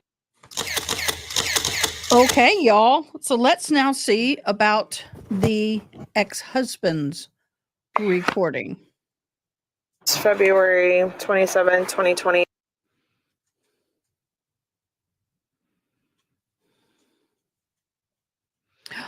Let's keep going. We're going to do the interview with the apartment manager. February 26, 2020. The time was approximately 12:05 hours. Just kind of keep the This flow is in going. reference to Orange County case number 20-017904. I'm currently located at Tealwood Park Apartments, 4704. Horrible recording. Fort Winter Park, Florida, 32792. I am here with my partner, Detective Scott Long, with the Orange County Sheriff's Office. And can you state your name? Melissa May Sexton. You are the property manager of this complex, correct? Yes. Okay. Or And we had Kim in here asking about the tenants, Sarah Boone and George Torres. And they have lived here. You gave us a date of February 9th, 2018. Correct. Okay. You had told us that Sarah would confide in you about her and George's relationship. Can you tell us further what she would tell you? Yes. Sarah, shortly after she moved in with George, she came to the office to talk to me. We noticed bruises and stuff on her, and she asked me if she could talk to me privately and asked how she would be able to get George off of the lease. Is there any way to do that? Which prompted, deeper conversation. She proceeded to let me know and was showing me a lot of bruises and marks. There were handprints, scratches. She even at one point had to go to the hospital. Through multiple conversations that we had, it steadily progressed. She had a very large gash at one point in her shin. She had to go to the hospital and get that taken care of. How do we know she didn't fall in a drunken state and bust her chin open? But I think it had to do when they got into a fight outside and something got broke. I think it was one of their wine glasses or something. But, she came to me at one point asking, what do I do? Like, how can I get rid of him? I've never dealt with this type of situation. I just counseled her as she continued to come to me and explained to her that, she had to make a decision if she was going to stay with him or not be with him. If she, was going to try to work things out, they needed to seek out therapy, help, something. It wasn't too long after that last conversation that I found out the police had come and George was arrested. I don't remember about how long it was in between time, but there was another incident after that where they both got arrested, all for domestic. The complaints throughout their whole term, roughly about 20 to 30 noise complaints, fighting, arguing, banging on doors, loud music. It was just always something pertaining to their lifestyle. I do know that I have seen both of them intoxicated as early as 9 o'clock in the morning, and I mean staggering, falling down intoxicated, both of them. And there was noise complaints that I had received about some fighting one day that was going on, and Sarah was actually wandering around the property very drunk, barefoot, not properly dressed, I'll say it like that, sitting on the side of her building over by the retention pond. When I was told about that is when I approached Sarah, sat down, talked to her. I even had also separately went and talked to George and told them that once they had sobered up, I needed to have a meeting with them. The following business day, because this was a Friday, I do remember that. I went to see them Monday, roughly about 12 o'clock. They were sober. They apparently had some epiphany, that they were going to straighten themselves up and start acting right. And they did very good for, basically until now. I haven't gotten any complaints since May of the past year, But up until that point, the complaints were consistent, monthly. Always. Well, they got tired of complaining. Would you ever speak with George by himself? Like, did he ever confide in you about their relationship? The one time where, like I was just saying, that when I talked to her, she asked me to go talk to him. But she's like, please, but put the fear of God in him. Fear of God in him. I'm a very stern property manager. I don't tolerate a whole lot of crap. Right. And she knew that. And apparently you do. She seemed scared of him. at the time. So I said, sure, no problem, just stay here. We'll go talk to him. I went over, sat down, talked to George. I talked to him for about 30 minutes altogether. And, you know, George had explained to me that she was actually the aggressive one. And the reason she ended up with marks is, in I'll say my perception of what he was trying to explain is that she's very hands-on, in the face, you know, dramatized and talking and explaining or fussing or whatever they might have been doing. Right. And I believe that because Jean, my assistant, doesn't even like to deal with her, would avoid her like the plague because she was always drunk and she's very hands-on. There was one day, as a matter of fact, Very it was that same day that I touchy-feely. talked to George by himself. She kept grabbing me by the arms to the point that I told her, I said, touch me one more time, we're going to have a problem. You know, I'm either going to contact the police or whatever we need to do, but you can't keep crapping on me. I had asked her several times to quit touching me. And because of that, she would do the same thing to Jean, and Jean didn't like it. Right. So, you know, that's what he was explaining to me, is she was always the touchy one, the aggressive one, you know, not that she was hitting him, but she would be like in his face, or she might, you know, push him, or, you know, little things like that. And she would block him from coming out of the room or whatnot, and he would take her and move her. You know what I mean? And just, that's the way he had explained it to me. Right. She has told me, even literally to Monday, I have been told by her several occasions that he has drugged her around by the hair of her head. I've been, you know, told about by neighbors. I'm sorry I don't have it anymore, but at one point a tenant actually sent us a video clip via text of them two fighting and beating on each other out in the backyard. There was another complaint incident about a ladder being propped up to the wall that George was using to climb over the wall to try to get back into his apartment, sneaking in and out. There was another night, sorry, I forgot to tell you about this too. I got a call for one of my vacants in building 24, 4724, which is not the building. There was a tent set up on my vacant back porch. And it's apparently where George was sleeping for a couple of nights because she had Wow. I have another tenant here who may or may not speak to you, I'm not sure. For that reason, I don't want to give you her name just yet without talking to her, but George and her fighting that different evening had actually wandered into her home. He was so drunk and had no idea where he was. And when she came home, luckily her kids were not there because she's a single mother with 3 kids. George was actually I would have had a upstairs in her lead house, shooter in their looking face. for Sarah, thinking he was in his apartment. So we've had some incidences with them in that aspect, but nothing has ever been Wow. so bad that, you know, I didn't feel that we could resolve the problem. And like I said, we haven't had any issues since May of last year. No complaints, no nothing until this. So we thought, hey, they're doing great. You know, maybe they fixed their problems. I mean, has she come to you since May of any issues? No, okay. Not one time. But then again, you did. It basically, they were told you're going to be evicted if there are. Yes. So it's kind of like tighten up or get out. Yeah, it was put up or shut up. I was over it. Yeah. If they continued, I was putting them out. Okay. So. Did you ever see any marks on George? No. Not one. Not one. George was a little bit darker skinned. Yeah. I'm not sure. Would you see George as often as you saw Sarah? It sounds like Sarah came to you a lot more than. We would always see Sarah. As far as the only time I ever really saw George is the time when we actually got George to sign off the lease. Right.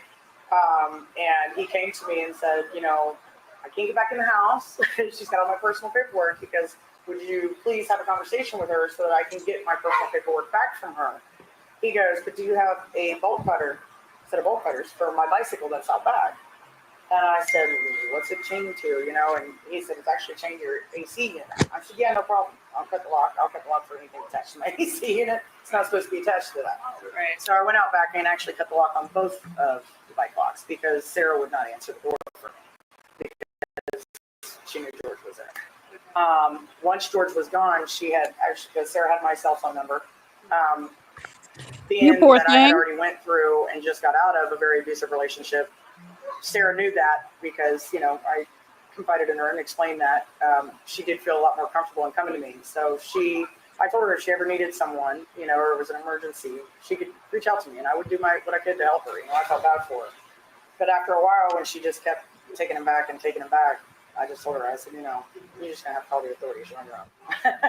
It's obvious you don't want it to stop. You know, he's not doing anything to get help according to you, and you just keep dealing with it. I mean, you know, there comes a point where it's just stupidity. You know, but that's the run-ins and incidences that I've had with him. I've never seen a mark on George, and he's never told me that she's hit her at all. Okay. But she has told me in front of him that he has hit her and things that he's done, and he was not denying it. He never denied it. So George and her both expressed me on many occasions. I wasn't surprised if they both didn't hit each other. Yeah, but I'm guessing due to their financial situation, not having any work, probably why they didn't do much. Right. Yeah. When you saw them together, who looked to be like more dominant? I mean, did one seem to be more dominant over the other? George was very confident. You know, he wasn't arrogant or anything. He, for the most part, stayed to himself. Like I said, there are a couple people here that he knew, you know, from, I would say, another life from Philadelphia.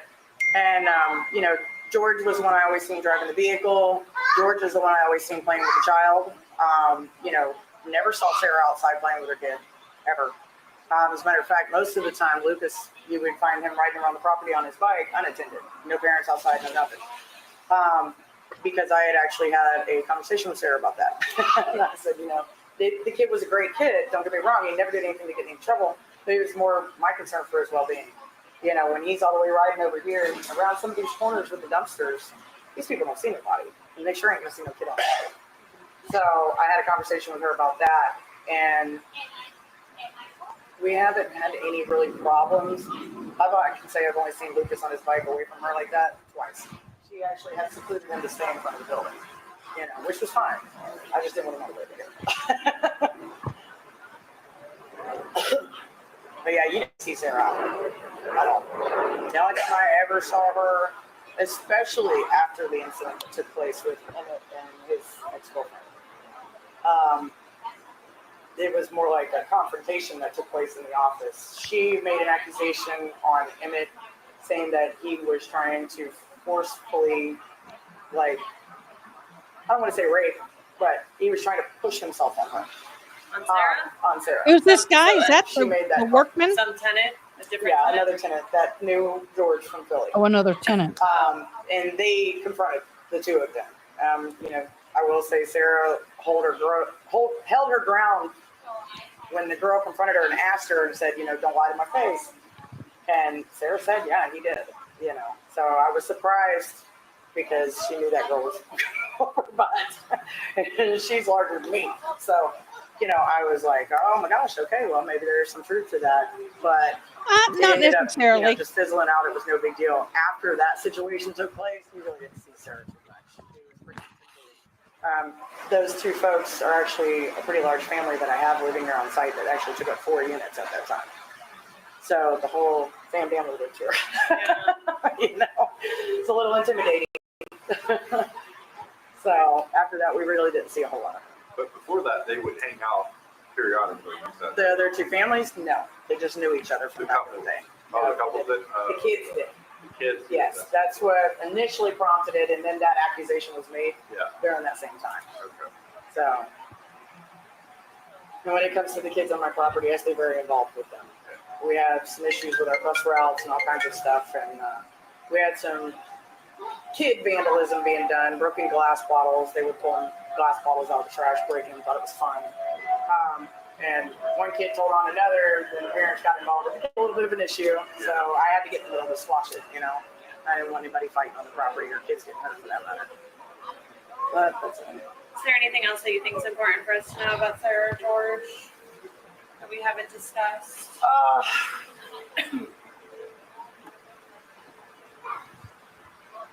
I mean, no, I don't. Nothing really. Her nickname's Drunk as the Bear.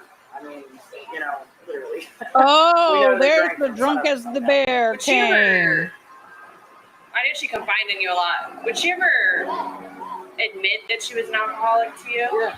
She would. Yes. I wish I still had my text messages. She sent it to me on text. I know we drink too much and blah, blah, blah. She told me that George one time had enrolled in AA and was getting help. Now, whether that was any truth, I have no idea. A lot of stuff like that I just take with a grain of salt. Right. You know, I think she was more concerned about the image that was being put in my head for them, and I think she was just trying to paint a prettier picture. Right. Because I will say, it was like a week later, she was gone. And when we go, you know, inspecting the property and walking around different projects, we do a lot of pressure washing throughout the year. We do that a couple of times. You know, I ride around the back sides of the buildings, checking everything out. We've got a property drainage system back there. You always knew, as you'd ride back there and you'd hear 9, 10 o'clock in the morning, they're drunk, falling down, cutting up. My God, I can't imagine being drunk like that all the time. Jeez. Okay. Can you raise your right hand for me? Yes. Promise and swear everything we've talked about has been true and accurate to the best of your knowledge. Yes. Sends the recording. Okay, there's one thing I want to say. I used to work, I've done a lot of jobs in an apartment complex and as assistant manager. And the one mistake that this woman made is becoming too involved in the life of Sarah Boone. She did so because she got identified with her and all that with the abuse. But if you notice, people stopped reporting, people stopped calling the police. And it was like, well, the tenants aren't going to report it if nothing's being done. She looked at it, and I do understand that. Right, Brad X, I do understand looking at it through your eyes. But when you are in a profession and you're dealing with these things, you can't do that. You have got to keep a certain professionalism and space, because when it comes to calling police and making these hard decisions, if you were too personally involved with these people, you're not going to make the right decisions. Now, I mean, it's good in a way that she's got information to help the case. I get that. But they probably should have been evicted a long time ago. And Sarah is really good at the pity party, poor me, help me attitude. I get that. So I'm just wondering, if they had been evicted and all of this and they weren't there at all, would this have still happened? Okay, we've listened to that. We've listened to the neighbor, Vincent, Brandon, property manager, Melissa.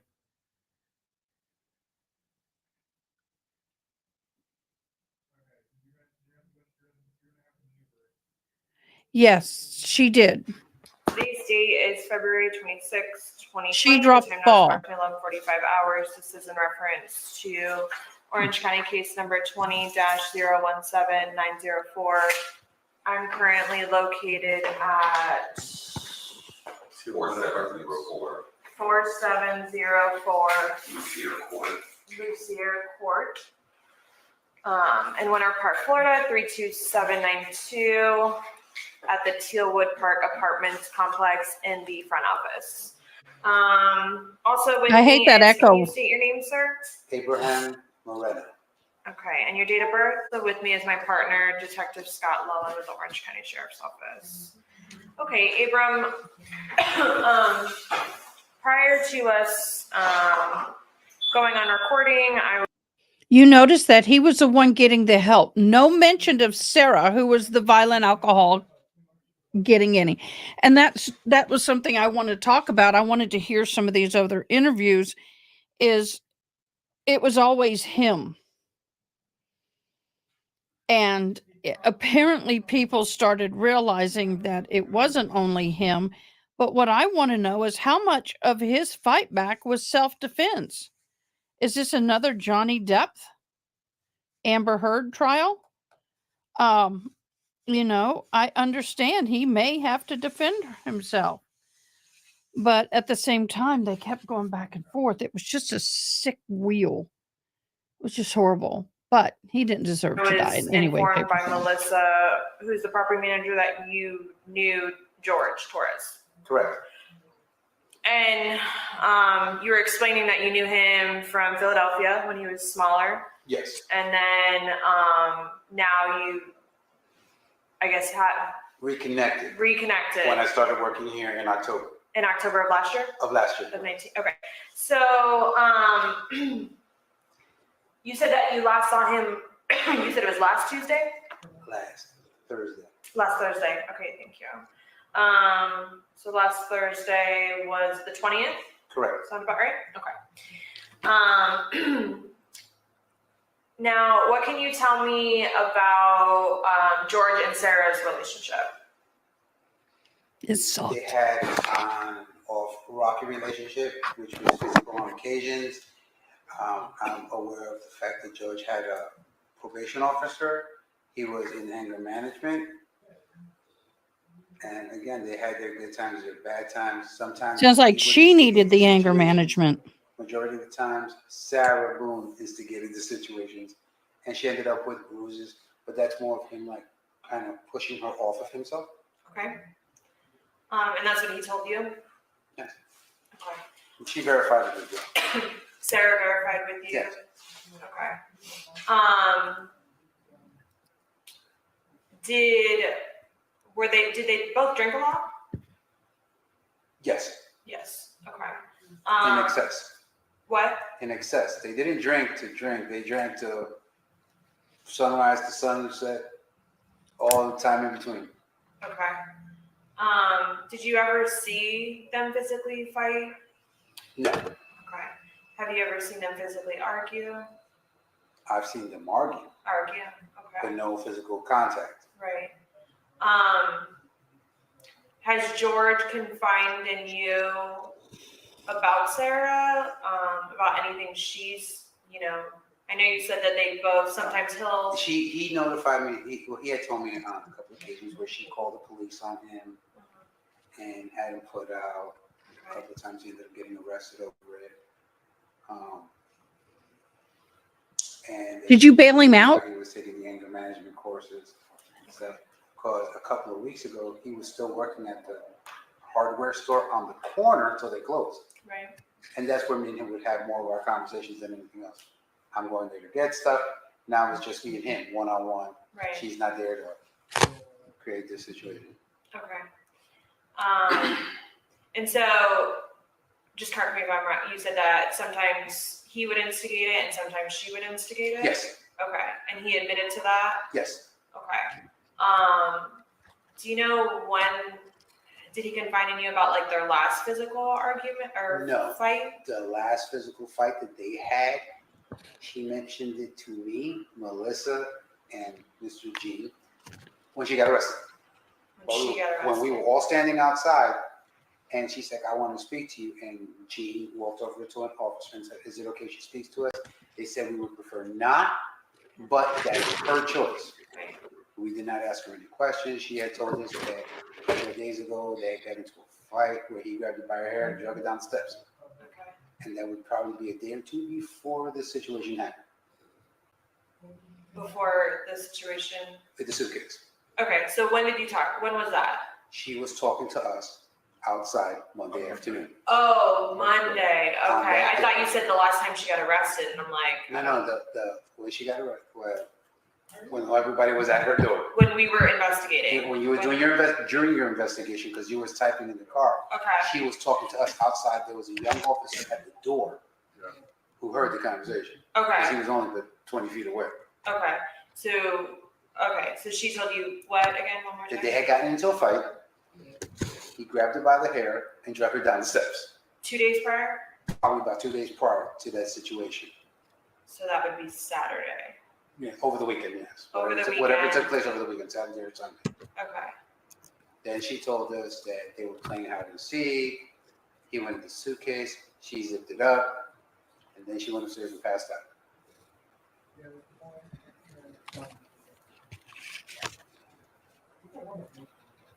Did he ever confide in you, like,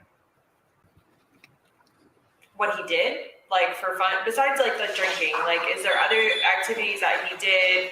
Did he ever tell you like, oh, I'm trying to get into this? They actually used to do a whole lot of arts and crafts inside of the townhome. And they did a lot of it with her son. Kind of, there wasn't a perfect relationship, but they tried, I guess, in their own way. The art and craft does not bother me at all. What confuses me is the hide and seek. And once again, my theory is that they got drunk. She got him to say, hey, we put my son in the suitcase. Let's see if you can do it. I'm a contortion. Let's see who can fit in it. Who can fit in it gets an extra beer, whatever. She tried, was unsuccessful, of course. Then he got in and got into the suitcase and she zipped him up and said, aha, I got you. That's my thought on it. That's no evidence to support it.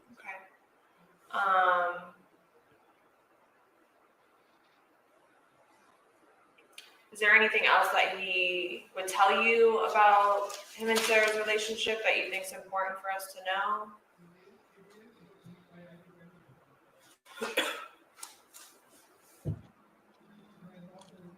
This is a short interview. I think you actually know it all. They just had a very rocky physical relationship. I don't know. Rocky and good physical. On and on. Did you ever see marks or bruises on him? Yes. Okay. Like what? Scratches on the neck. Scratches. It's consistent.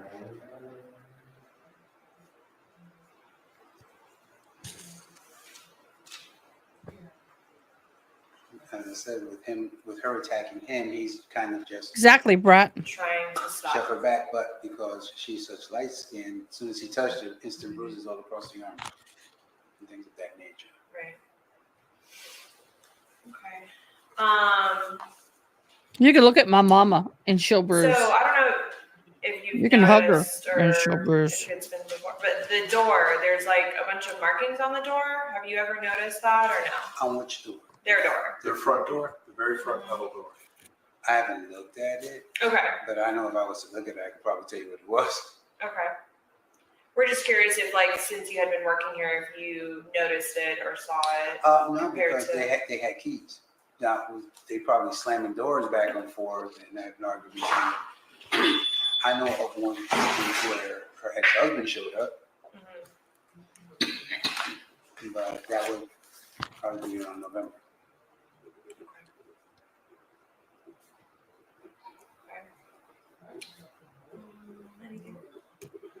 This whole thing is creepy. Did you ever talk to you about any damage inside the apartment that he needed help fixing that you couldn't do? No.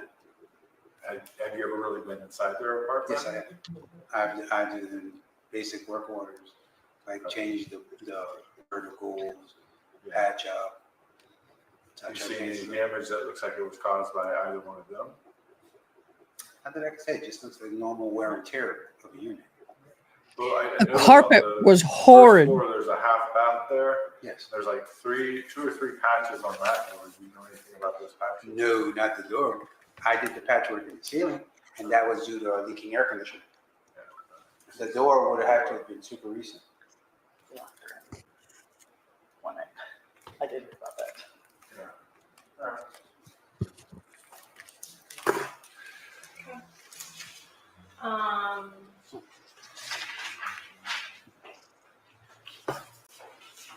And you said Sarah has Sarah confided in you where George was not there? Or is it like. The most she ever did was the dog, we're fighting, we're arguing. He's always arguing with his ex-wife over the phone. I just tried not to get in the middle of that. Did you know his ex-wife, or was that prior? Oh, that's well after. Because I lived down the street from George. For how long? 93 to 2005. So he would have started at, you said 14? So he would have been in his mid-20s. Yeah, but it was me and my wife. And trust me, she works for DHS. Okay. She's a child service kid. My son is a Philadelphia police officer. Different circles altogether. Yeah. That's what I was going to ask. How well did you know him up there? Oh, not like I said, to me, he was just a teenager running around with the other kids.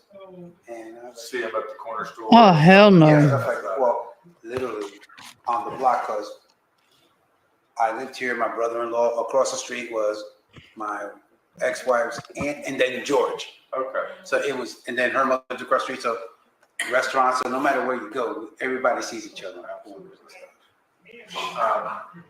Now down here, was it just coincidence you got the job here, was walking through and ran into him and went, yep, holy cow. Okay. That's literally what happened. It was like, whoa, real small world. Do you ever go out, hang out with them, have dinner, go drinking? The only time we've ever seen them is when you're at work, either here on this property or when I would go to the hardware store. That's it. Okay. Did you ever stay after and hang out in the apartment with them? Nope. I don't hang out with residents. Yeah, it's wise not to. Can you raise your right hand? Do you promise and swear everything we've talked I about has confirm. been true and accurate to I the will best of your- confirm. I do not swear. You confirm that everything we've talked about has been true and accurate to the best of your knowledge? Okay. This ends the recording 11:57 hours. There are a lot of people like that. I confirm. I don't swear. And that's fine. Oh my gosh, y'all. This is interesting. I haven't heard any of these.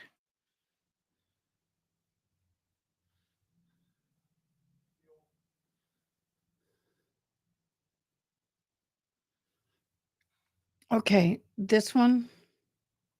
I've not heard this either. -017904. I am currently located in my unmarked agency vehicle in front of 4748 France Lane, apartment number 3 in Winter Park, Florida. Also in the car with me is my partner. Scott Lowen, Detective Boones Trial Sheriff's Office. And your name, sir? Brian 175. Okay. So, Brian, to my understanding, you were called over here. So can you just take me back to this morning and your involvement with Sarah, which is your ex-wife? Yes, yes. We've been divorced about a year and a half. Okay. Well, I started calling her probably 10:30 or so. It's her day to pick up the kid, but it doesn't always happen. 1 or 2 days a week, maybe she gets him.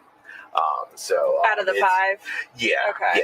Yeah. So. And what do you like every other day you're supposed to? Well, we're supposed to. She's Monday, Tuesday. I'm Wednesday, Thursday, and then we alternate Friday through Sunday. Is how it's supposed to. I was actually my lawyer back a couple weeks ago, so I was looking to get it changed because she can never stick to it. There's always some reason why. So it's general that I start calling her around then to find out if she's actually going to get him, even though yesterday she told me she would. So I started calling her about 10:30. Never got an answer until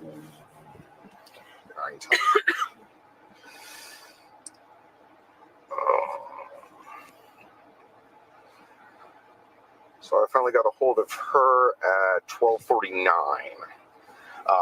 And did she call you or you call her? No, I called her. I called her at 11:25. I did that twice. Okay. I always called twice because generally she's asleep or whatever. There's a lie. Not on his end, on her end. She said she called him. She did not call him. He called her.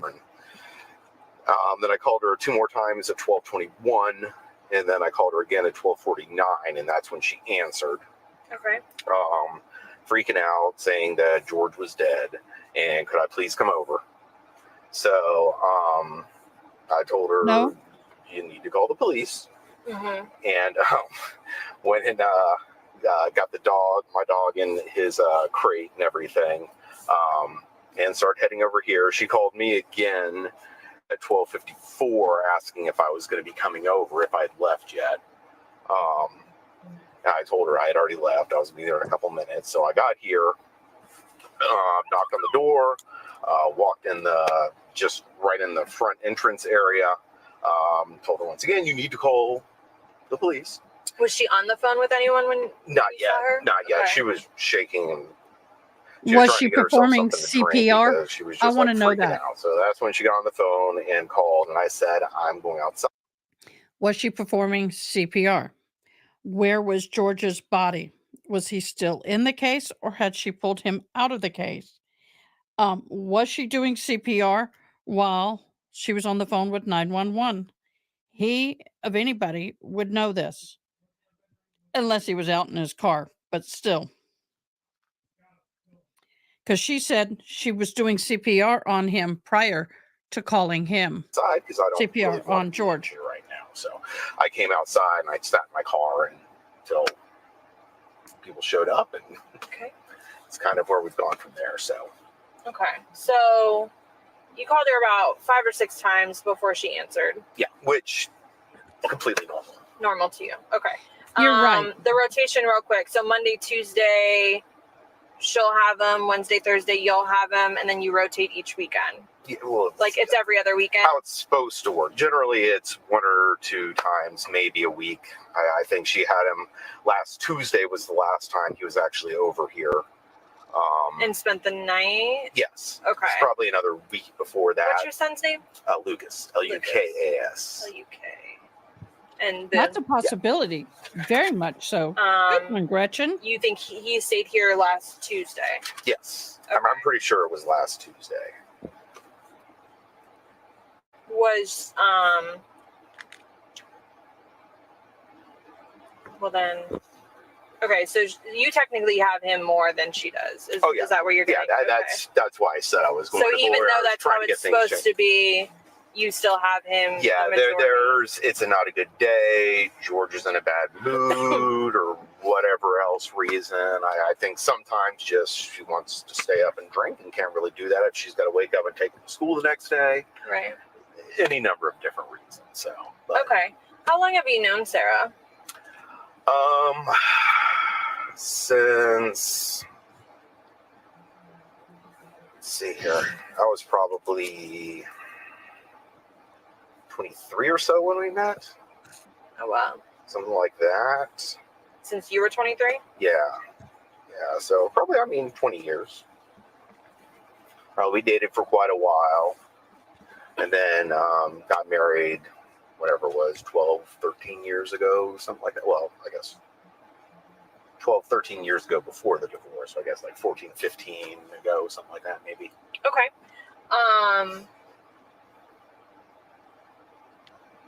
What can you tell me about her? She's a crazy woman. She's generally not. She can get a bit violent when she drinks.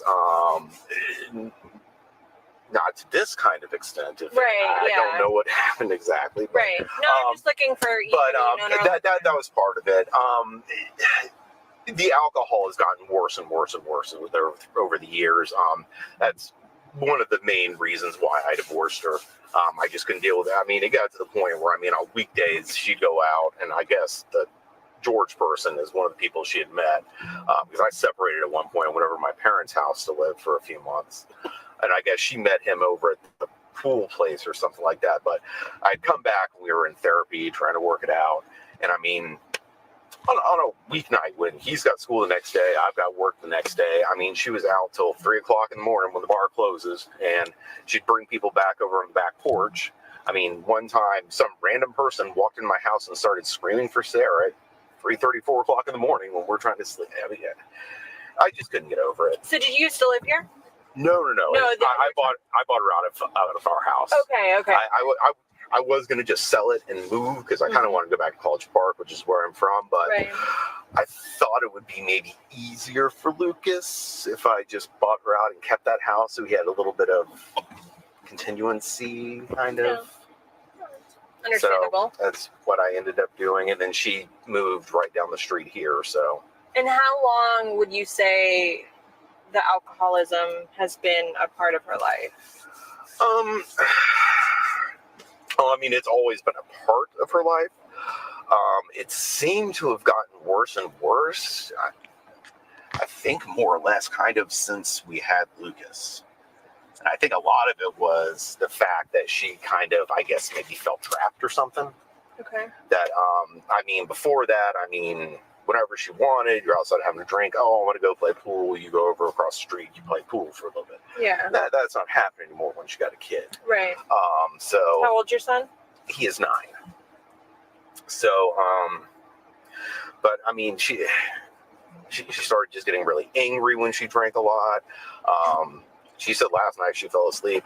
There were plenty of times where she just basically passed out from drinking. So, so you've witnessed her pass out from drinking? Oh yeah. Okay. And when she passes out, is she like out cold? Oh, she's out. Like how difficult would it be to like wake her? Well, I mean, if I were to like shake her or something, right. I could probably wake her up. But me making a phone call or noise probably wouldn't do it. Okay. And would she be like in the middle of doing something and just like out cold, or would she go to bed? Yeah, and it would just be out cold? Yeah, she wouldn't like fall over or anything. It would be more of a lay down and then she just out. Right. Okay. What do you know about her and George's relationship, if anything? It was. I mean, I think she had him arrested like 5 or 6 times for domestic violence. I mean, he's stuck a steak 5 or knife in the 6 back of her leg times? one time. Okay. So he's been arrested. So has he always been the one that gets arrested, or has she ever? She was also one of the times. One of the times, both of them were arrested. But all the others have been him. But the very next day, she's in there trying to get him bailed out. So I don't know. Basically, they get drunk, they get in a fight. She gets upset. She calls the cops. I mean, granted, I saw lots of black eyes, bruises on her. Oh yeah, Mm-hmm. yeah. So How do we know she didn't do that to herself by falling? Now, would you see George as much as you would see him or her? I ever saw him. You are there. I honestly, I didn't like being around either one of them. Right. To be honest, and him more so. So. Why's that? Just I don't know. It's my He's ex-wife. the other man. She made me really mad with everything. How the whole divorce went down, and just the way she acted and the way she changed, and the way they both are. What it's done to Lucas and everything else. He's nobody I cared to see. Let me put it that way. It's not like I really went out of my way to it's just. When you guys do drop-offs or anything, is it always through the school, or would you have to come here and see them, or no? No, it's pretty much always during the school. Now sometimes she would come over or something like that. Sometimes he would be driving, but he would just stay in the car. She would come in, so I really wouldn't see him. So it's not like you have conversations with George. Oh, that's a good point, Brad. Maybe a few Good times when point. they've drunkenly called me at night because she was telling me she needed to escape because of whatever's going on, or she's put him on the phone, but I don't know. When's the last incident that you recall of there being a domestic dispute between her and George? She told me a week ago she had to escape from the house and wanted me to come pick her up. I told her I wasn't going to because I'm just tired of it happening. It was midnight. Child's trying to sleep, and just honestly, I don't always believe her when she said these things were going on. And she called you? Yeah. Okay. Yeah, and apparently she went back inside and slept well. Was in a fine mood the next day. I guess didn't really remember calling me, so I don't know if it was just brought up again? If it was just she wanted to come over to. I don't know. She keeps on trying to come over to hang out or something like that, or she'll come over to spend time with Lucas rather than actually just having him over here like she's supposed to. But she wants to come over there and play with him. And so I'm not sure how real that was. Last time I know there was an actual physical confrontation. It's probably been a little while because this last time George got arrested, I know he was on pre-trial, whatever, something. I don't know. He had a parole officer. He had a domestic violence class. He's So that's the last time. Basically, the last time he was arrested was the last physical altercation that you recall. I think so. Okay. I don't know for sure, but I think so. That Do you sounds have any idea what consistent with year or month that everybody's may have been? testimony. Back a few months, maybe. A few months ago? Yeah, something like that, maybe. I don't think it was incredibly long. Okay. Like around the holidays of last year? Before Is the there holidays? a I think it was coaching probably video? before the holidays. I'm trying to remember. Okay. Because Yeah, oddly I'm enough, like that it too. was like a 3-week period. What? Where she actually had Lucas all the time she was supposed to because he was in jail for a month or something like that. Okay. Because they wouldn't let him out. Yeah.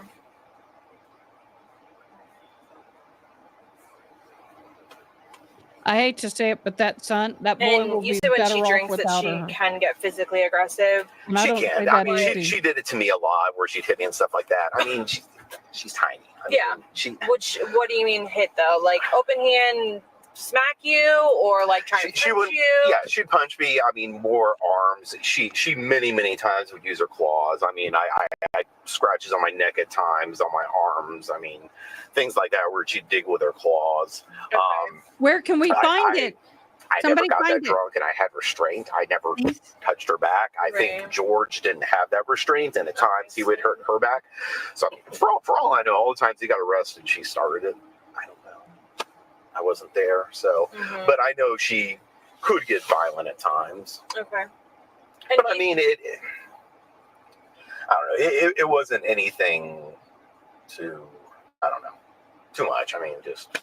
Right. Yeah. I mean, you don't feel like she was a huge threat. I'm assuming, right? no. Yeah. Like you could handle yourself. Yes. Does she drink daily? Myself twice. I think pretty much. Okay. Do you know like her drink of choice? That would be vodka. Vodka. Or wine, but vodka is the big one.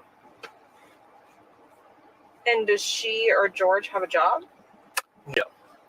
She hasn't worked for over 2 years. Well, I guess you could maybe call when he's got a job. He worked at the Ace Hardware up across the street here. Okay. Which is now going out of business. Okay. He kind of off and on worked there. When he did work, it was 15, 20 hours a week, something like that. I mean, my alimony and stuff basically pays for where they live. So, I mean, they didn't need a ton, but I mean, she was always That's calling a lot to of borrow alimony. money. And, but it's been like 2 years since she got a job. She keeps on telling me she's looking. She's always finding the good opportunities and everything, but. Right. Okay. Do you want to take it? It's my dad. Just one second. Yeah. Over. Hey.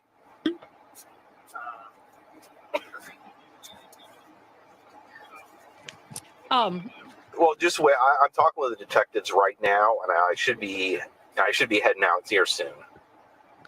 So I can come get him. Okay. Is John out? Oh, okay. Is he awake? Okay. Good.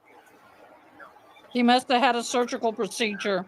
Okay. Well, I should be up there very soon. Okay. Bye. Sorry. Okay. We were just on the phone with someone. Okay. When you came over here, I know you said that she called you freaking out saying he was dead. Did she give you any more, like, did you ask why or how? She told me that they were playing last night or something, and he got in the suitcase and she fell asleep. Okay.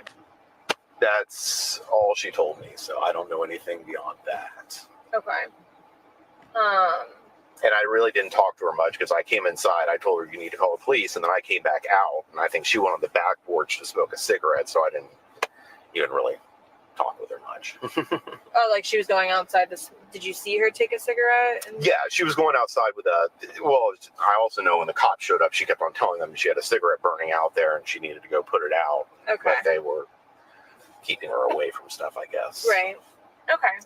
But yeah, she wanted me to come back there with her. I was like, I'm going out here. I don't really want to be in here, so. Right. And that's when she went to call 911.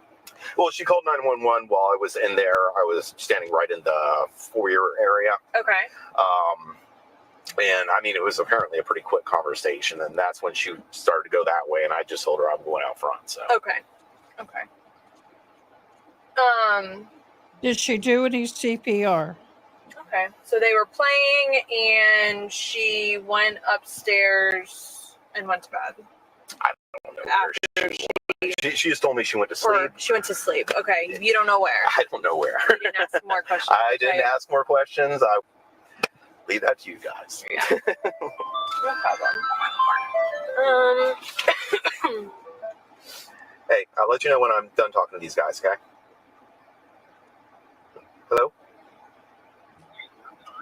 That's okay. All right. Never mind. Okay, bye.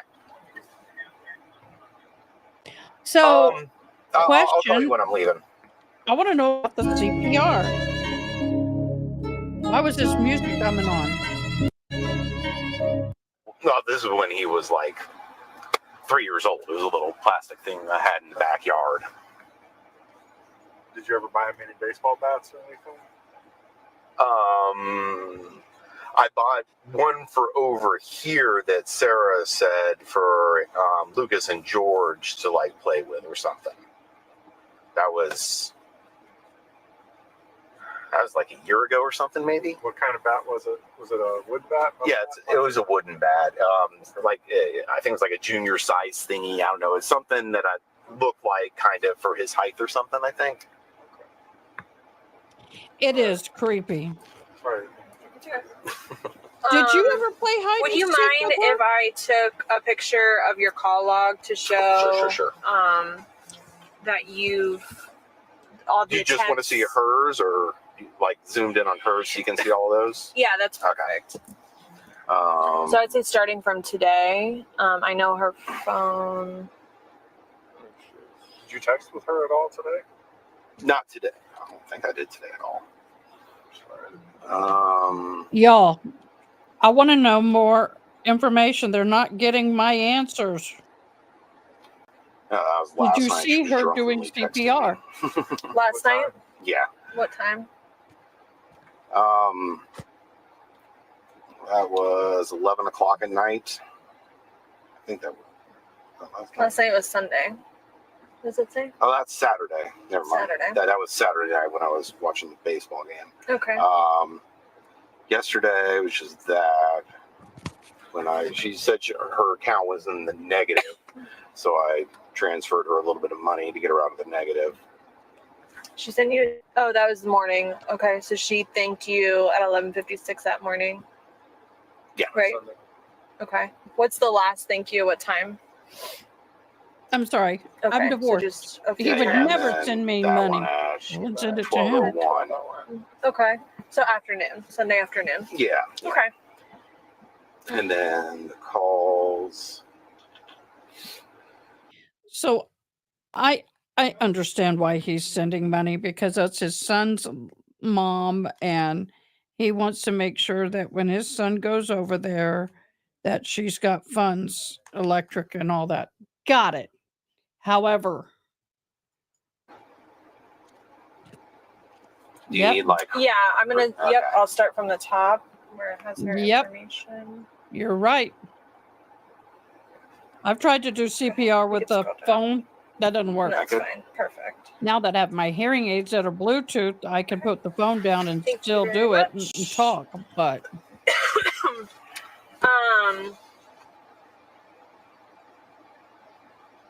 Okay. Has Lucas ever told you anything about her, like witnessing anything between her and George? He's heard arguments and things like that. Okay. He's not a big fan of staying over here, honestly. Okay. Just because they get in arguments and stuff like that. I don't think they've ever had a physical fight in front of him. Okay. But I know there's been arguments he's told me about. Okay. There's been times where I think things were starting to get to that point, Mhm. and she has called me to come pick him up Okay. and bring him back over to my house. So Yeah. Okay. she's generally pretty good about having me come get him if, which leads to me not having a life because I can't ever do anything. Right. So I can't go anywhere because I'm too worried about something happening and me having to be over here quickly. Yeah. he seems like a good Okay, do you father. have anything else? Yeah, do you know if she's ever had any issues with drugs in the past? To my knowledge, she's never really been a drug person. She's big on alcohol. but I don't think she's ever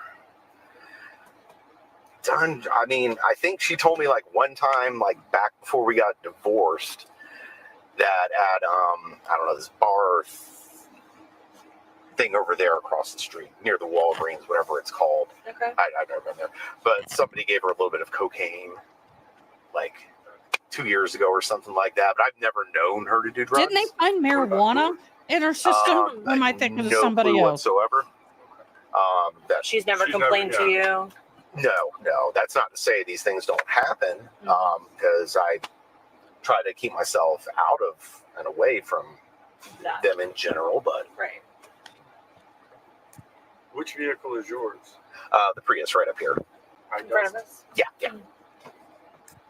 What does that stand for? That is what I got sent. I know it looks like a vanity thing. No, that's just this last time they, I guess, sent me a new plate, and that's what was on it. Awesome. So you can make that up whatever you want it to be. I could. Tell them it's for racing. You're gonna. Yeah, I know you're racing. Yes, racing in my Prius. I'm not saying you win. I'm just saying you race. Oh man. Okay.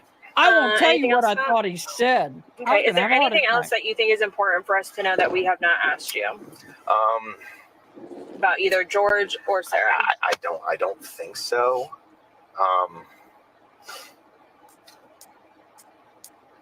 When I mean, you guys have been separated for what do you say, 5? We've been divorced about a year and a half. We were separated. He's lucky to have a good father. 8 months before that or so.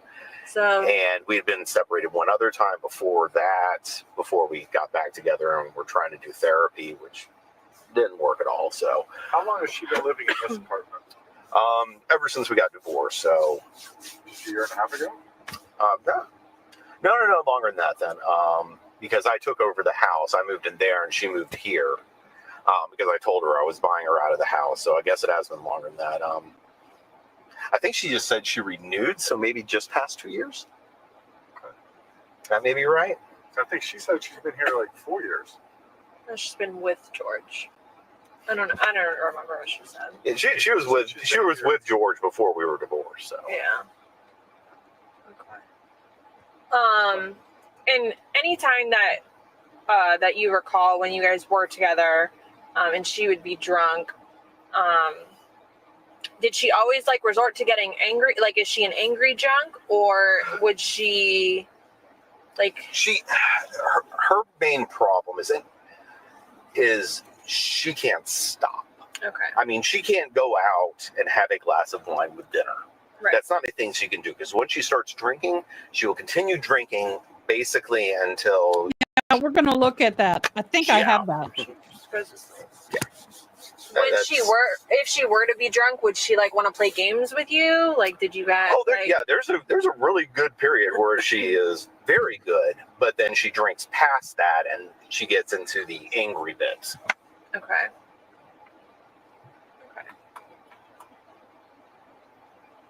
All right. Okay. Can you just raise your right hand for me? Do you promise and swear everything we've talked about has been true and accurate to the best of your knowledge? Yes. Okay. This ends the recording 15:52 hours. Today's date is March 1st, 2020. The time now is approximately 16:41 hours. This is in reference to Orange County case number 20-017904. I am on the phone with, can you state your name, sir? Brian Bennett. And I have a couple follow-up questions that I wanted to ask Brian Boone in reference to this case. Brian, just give me your date of birth for me. 5. Okay. And do you promise and swear everything we're going to talk about is going to be true and accurate to the best of your knowledge? Yes. Okay.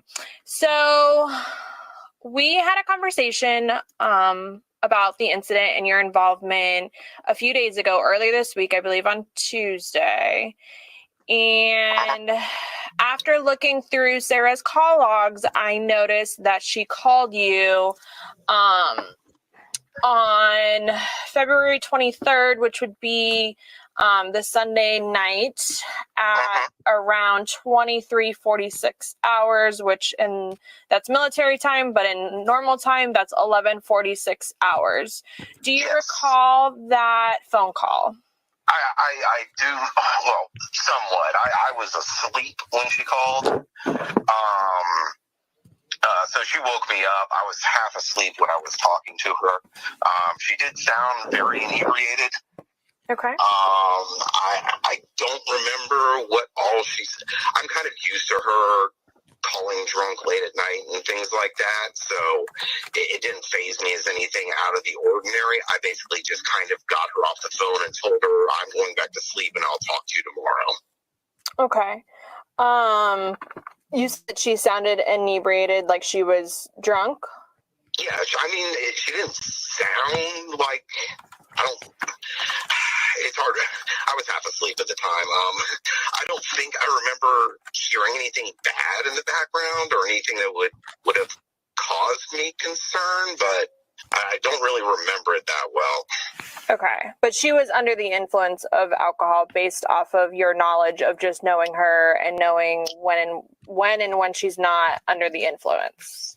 Yeah. As soon as I heard her start talking, I almost kind of just zoned out away from it because she says Who's all kinds SKR? of nonsense when she does this late at night, and I was trying to get her off the phone so I could go back to sleep. Yes, Who's all right, I'm on SKR? the phone right now.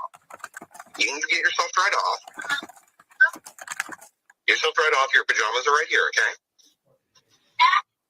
Hold on, buddy. I'm sorry. It's I'm sorry. okay. Go ahead. It's okay. What? Oh, go ahead. Sorry, go ahead. Are you ready? Okay. Yeah. Okay, so do you remember her saying anything specifically about George? Oh, I have those. We were going to go through that. We were done with this if you want. I don't really remember. I really don't remember much of the conversation, honestly. Okay, I appreciate it. Okay, and the phone conversation lasted for a little over 2 minutes, if I'm not mistaken? May have been, yeah. Okay. And you said that is kind of normal for her to call you Drunk late at as a night or skunk just in the kind of middle of the whenever night. she's under the influence and she's kind of just babbling on and you have to try and get her off the phone if you don't. Yeah, it's a thing that happens. Okay. Okay, Well, so now you I'm can't feeling remember anything inadequate. specific about what she may or may not have said, but she did sound inebriated. Does that sound correct? Yeah. And you couldn't hear anything in the background. I'm feeling a little bit behind. Not that As far as like remember, arguing or no. yelling or anything like that, you couldn't hear any of that? I don't think so. Okay. Do you know where she was located? Did she ever say? I was assuming she was at home. Okay, but she didn't say. I mean, she didn't have a lot of money. She didn't really go out anywhere, so I assumed she was at home. Okay. But you wouldn't know where in the house she may have been? No. Okay, she didn't give you that information. Okay. Not that I remember. It's possible she said something. I don't really remember, though. Okay. All right. Is there anything else that you think is important for me to know about that phone conversation? I don't think so. Do you guys talk often? Like in a day's time? Like, do you guys talk daily? More than I would like. Unfortunately. Normally, anytime I'm calling her, it's to find out if she's actually going to be picking the child up like she's supposed to. Right. Correct, Like that Haley next Mouse. morning with me constantly calling. Right. She'll call to talk to Lucas, or sometimes when she's drunk, or she wants me to come pick her up because she's scared of George, or, I mean, any number of different things. Okay. You're kind of like her call person. Like she. Yeah. Enabler? It's gotten very old over the last couple of years, so I've started to just kind of ignore what she's saying and just try to get her gone as soon as possible. Right. Because, I mean, honestly, for a long time, I tried to help her out, give her refuge, get away from him, and she just kept bringing him back, and I eventually just gave up on the situation, so. Right. Okay. All right. Do you promise and swear everything that we have talked about has been true and accurate to the best of your knowledge? Yes. Okay. This ends the recording. Wow, y'all. 8-017904.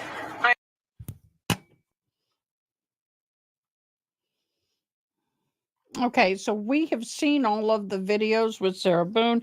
Have we missed anything that I need to be aware of? Because if we haven't, then I'm going to get that document. I'm going to tie this down. Y'all, during the whole course of this trial, I'm going to be beating. I am so far behind, and I have an event coming up, and I've got to get some stuff done. And it keeps me, I'm a type of person who has to be doing more than one thing at a time. Otherwise, I'll lose my focus on anything. Okay.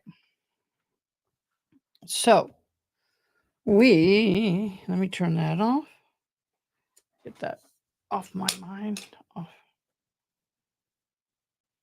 Okay. So, we're going to look. Brian said, it's like I was asleep and she was her typical drunky bear self. I know. What is it with the drunky bear? I'm like, why drunk bear? What did the bear have to do anything to this? Why is the bear drunk? Do we have the notes? Let me look.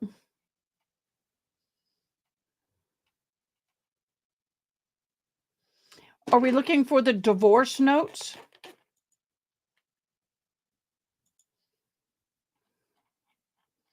Looking to see if I have those.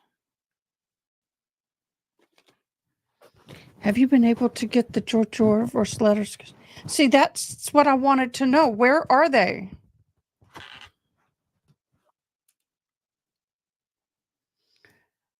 Let me do this.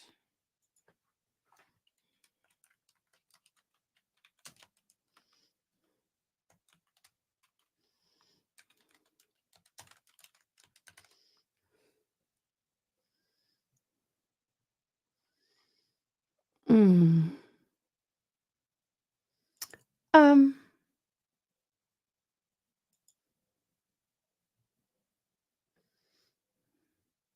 was this 1 year ago?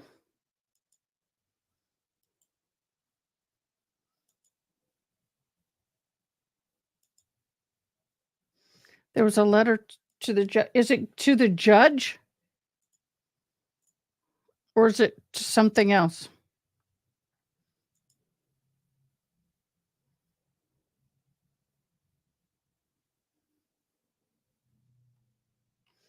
No. This is 22. When was she divorced? I'm looking to see if I can find them.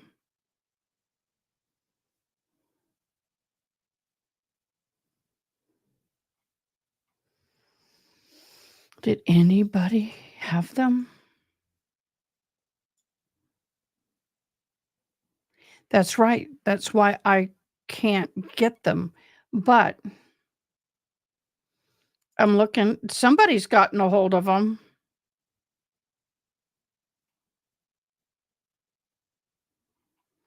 So how did somebody get her divorce?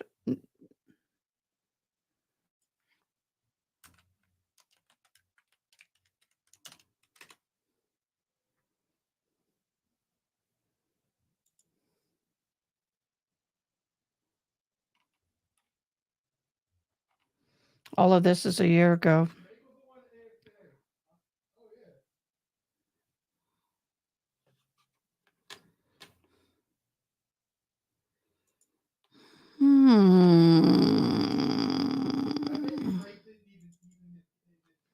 Let's pull her up and see what I got.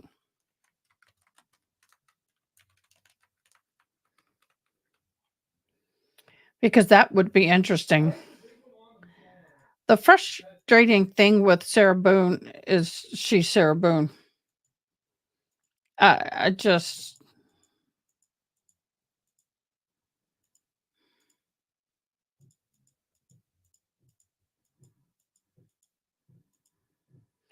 I hate when you verify and it says, and you click all the right ones and then it wants you to click more. How many times do I have to verify? I'm clicking the pictures with the cars, Jude.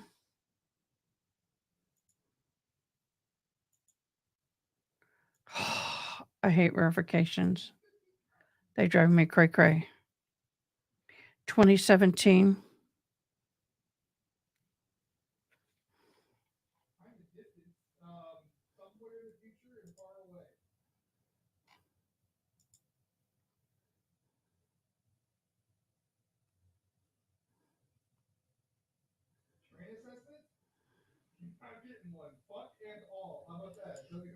Is her husband Brian Boone? All the documents are oranged out. We can't get them. Not public. There's not one document in here that is public. Can't get them.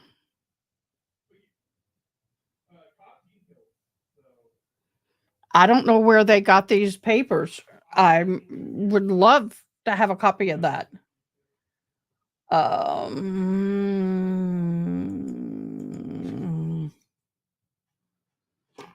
Yeah, you can't get them. You cannot get them. I don't know who did, and it may have been gotten. That'd be great, because that's something I really wanted to talk about. I've seen videos, but I'm very cautious about playing videos that belong to other creators that I don't have permission to share. That to me is very, I'm trying to walk with integrity here. I want their permission, to share mine. But we have to get the document. Unless they're willing to let me share it. Okay, let's see. So there was something in the trial. Hold on. Something in one of the trials I wanted to play for y'all. I'm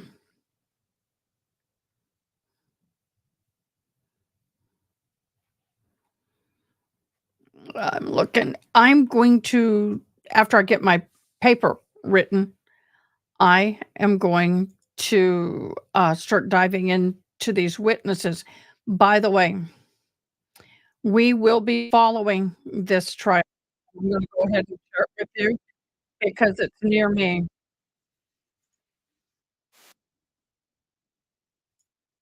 Okay, this is near me. Not super close, but it is in my state, I believe, and we're going to be watching this. Searching for a missing mother of two while her husband is sitting in jail, accused of assaulting her. Suzanne Simpson was last seen Sunday, October 6th at her home near San Antonio, Texas. The photo on the left is an image of her on that day wearing a dark dress and tan heels. Police say she hasn't been to work or checked on her children, two of them, since. An arrest warrant was obtained by KSAT News, and it states that a neighbor heard that Suzanne and her husband, Brad, argued on Sunday. And this neighbor was very detailed with his account of this. He says he actually witnessed a physical altercation. He told police that Suzanne was trying to get away from her husband. About an hour later, he says Brad Simpson left the house in his vehicle and then returned an hour or two after that.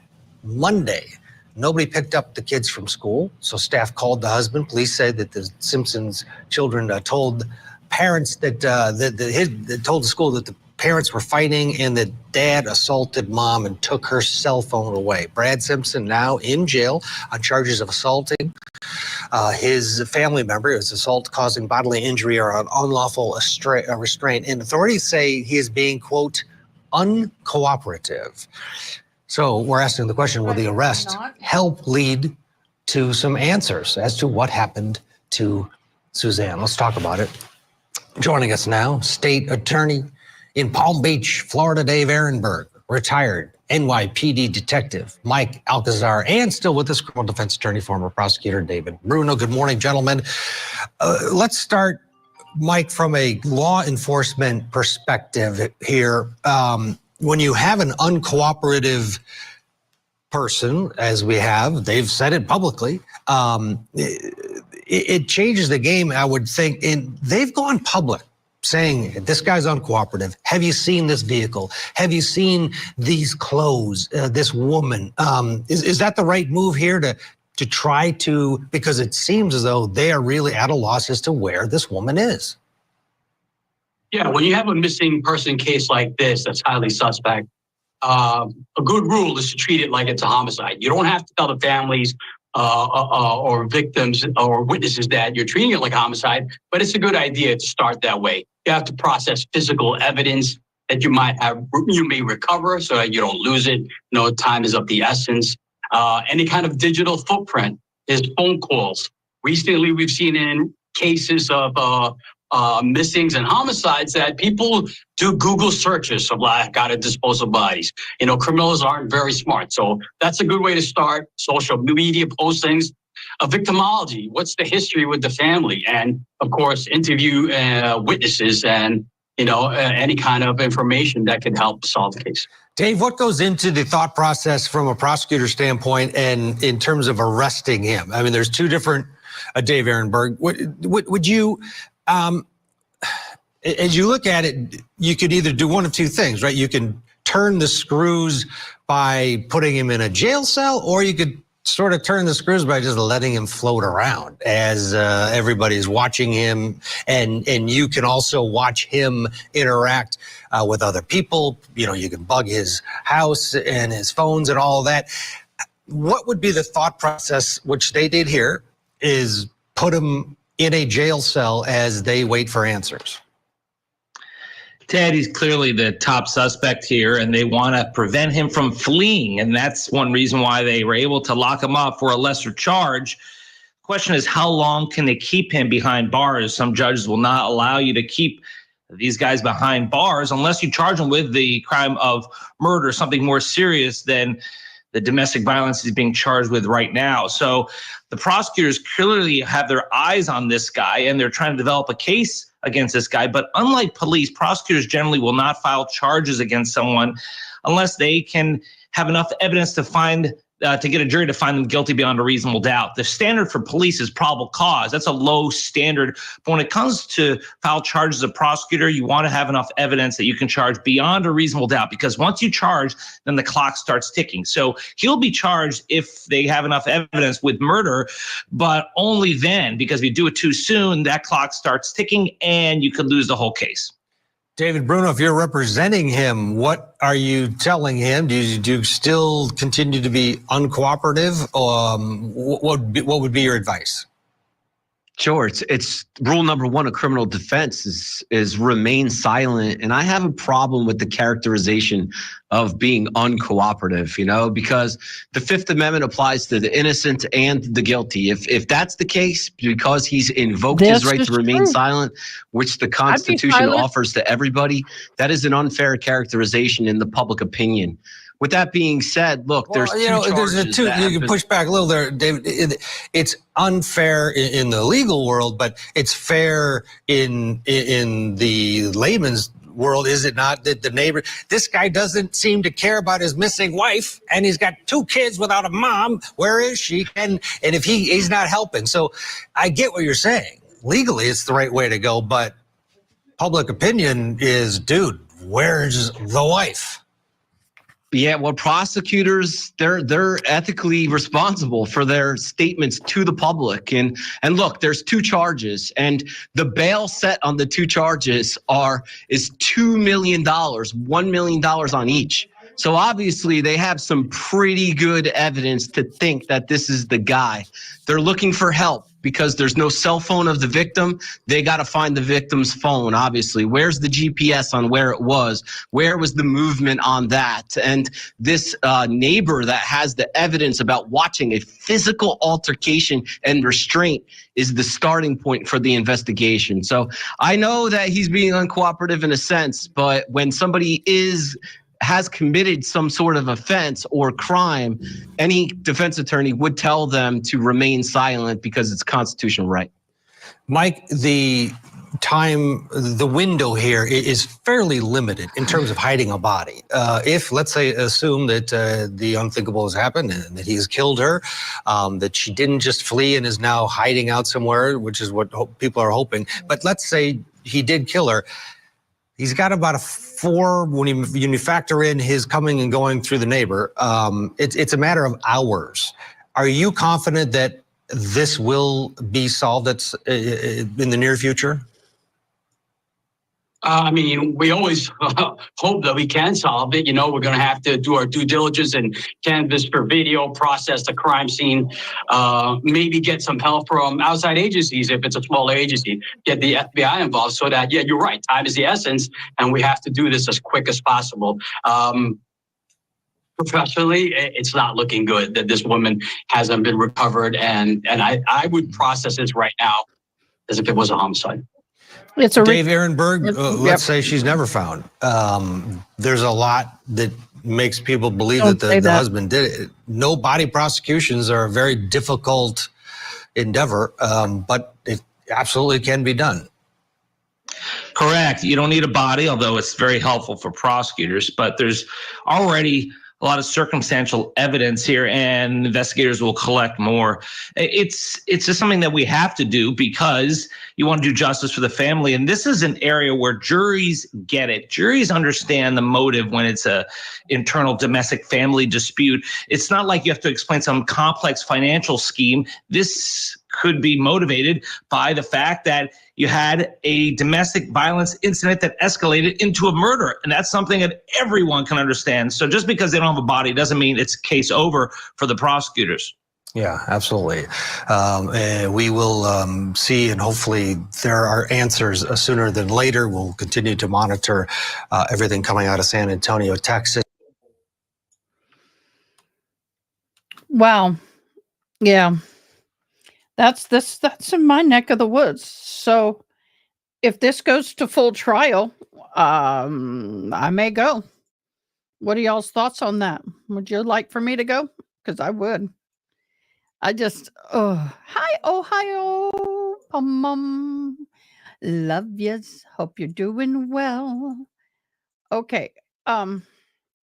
Tomorrow is National Indigenous Persons Day. So I'll have a little bit of my native stuff on. Yeah. What I did today was awesome.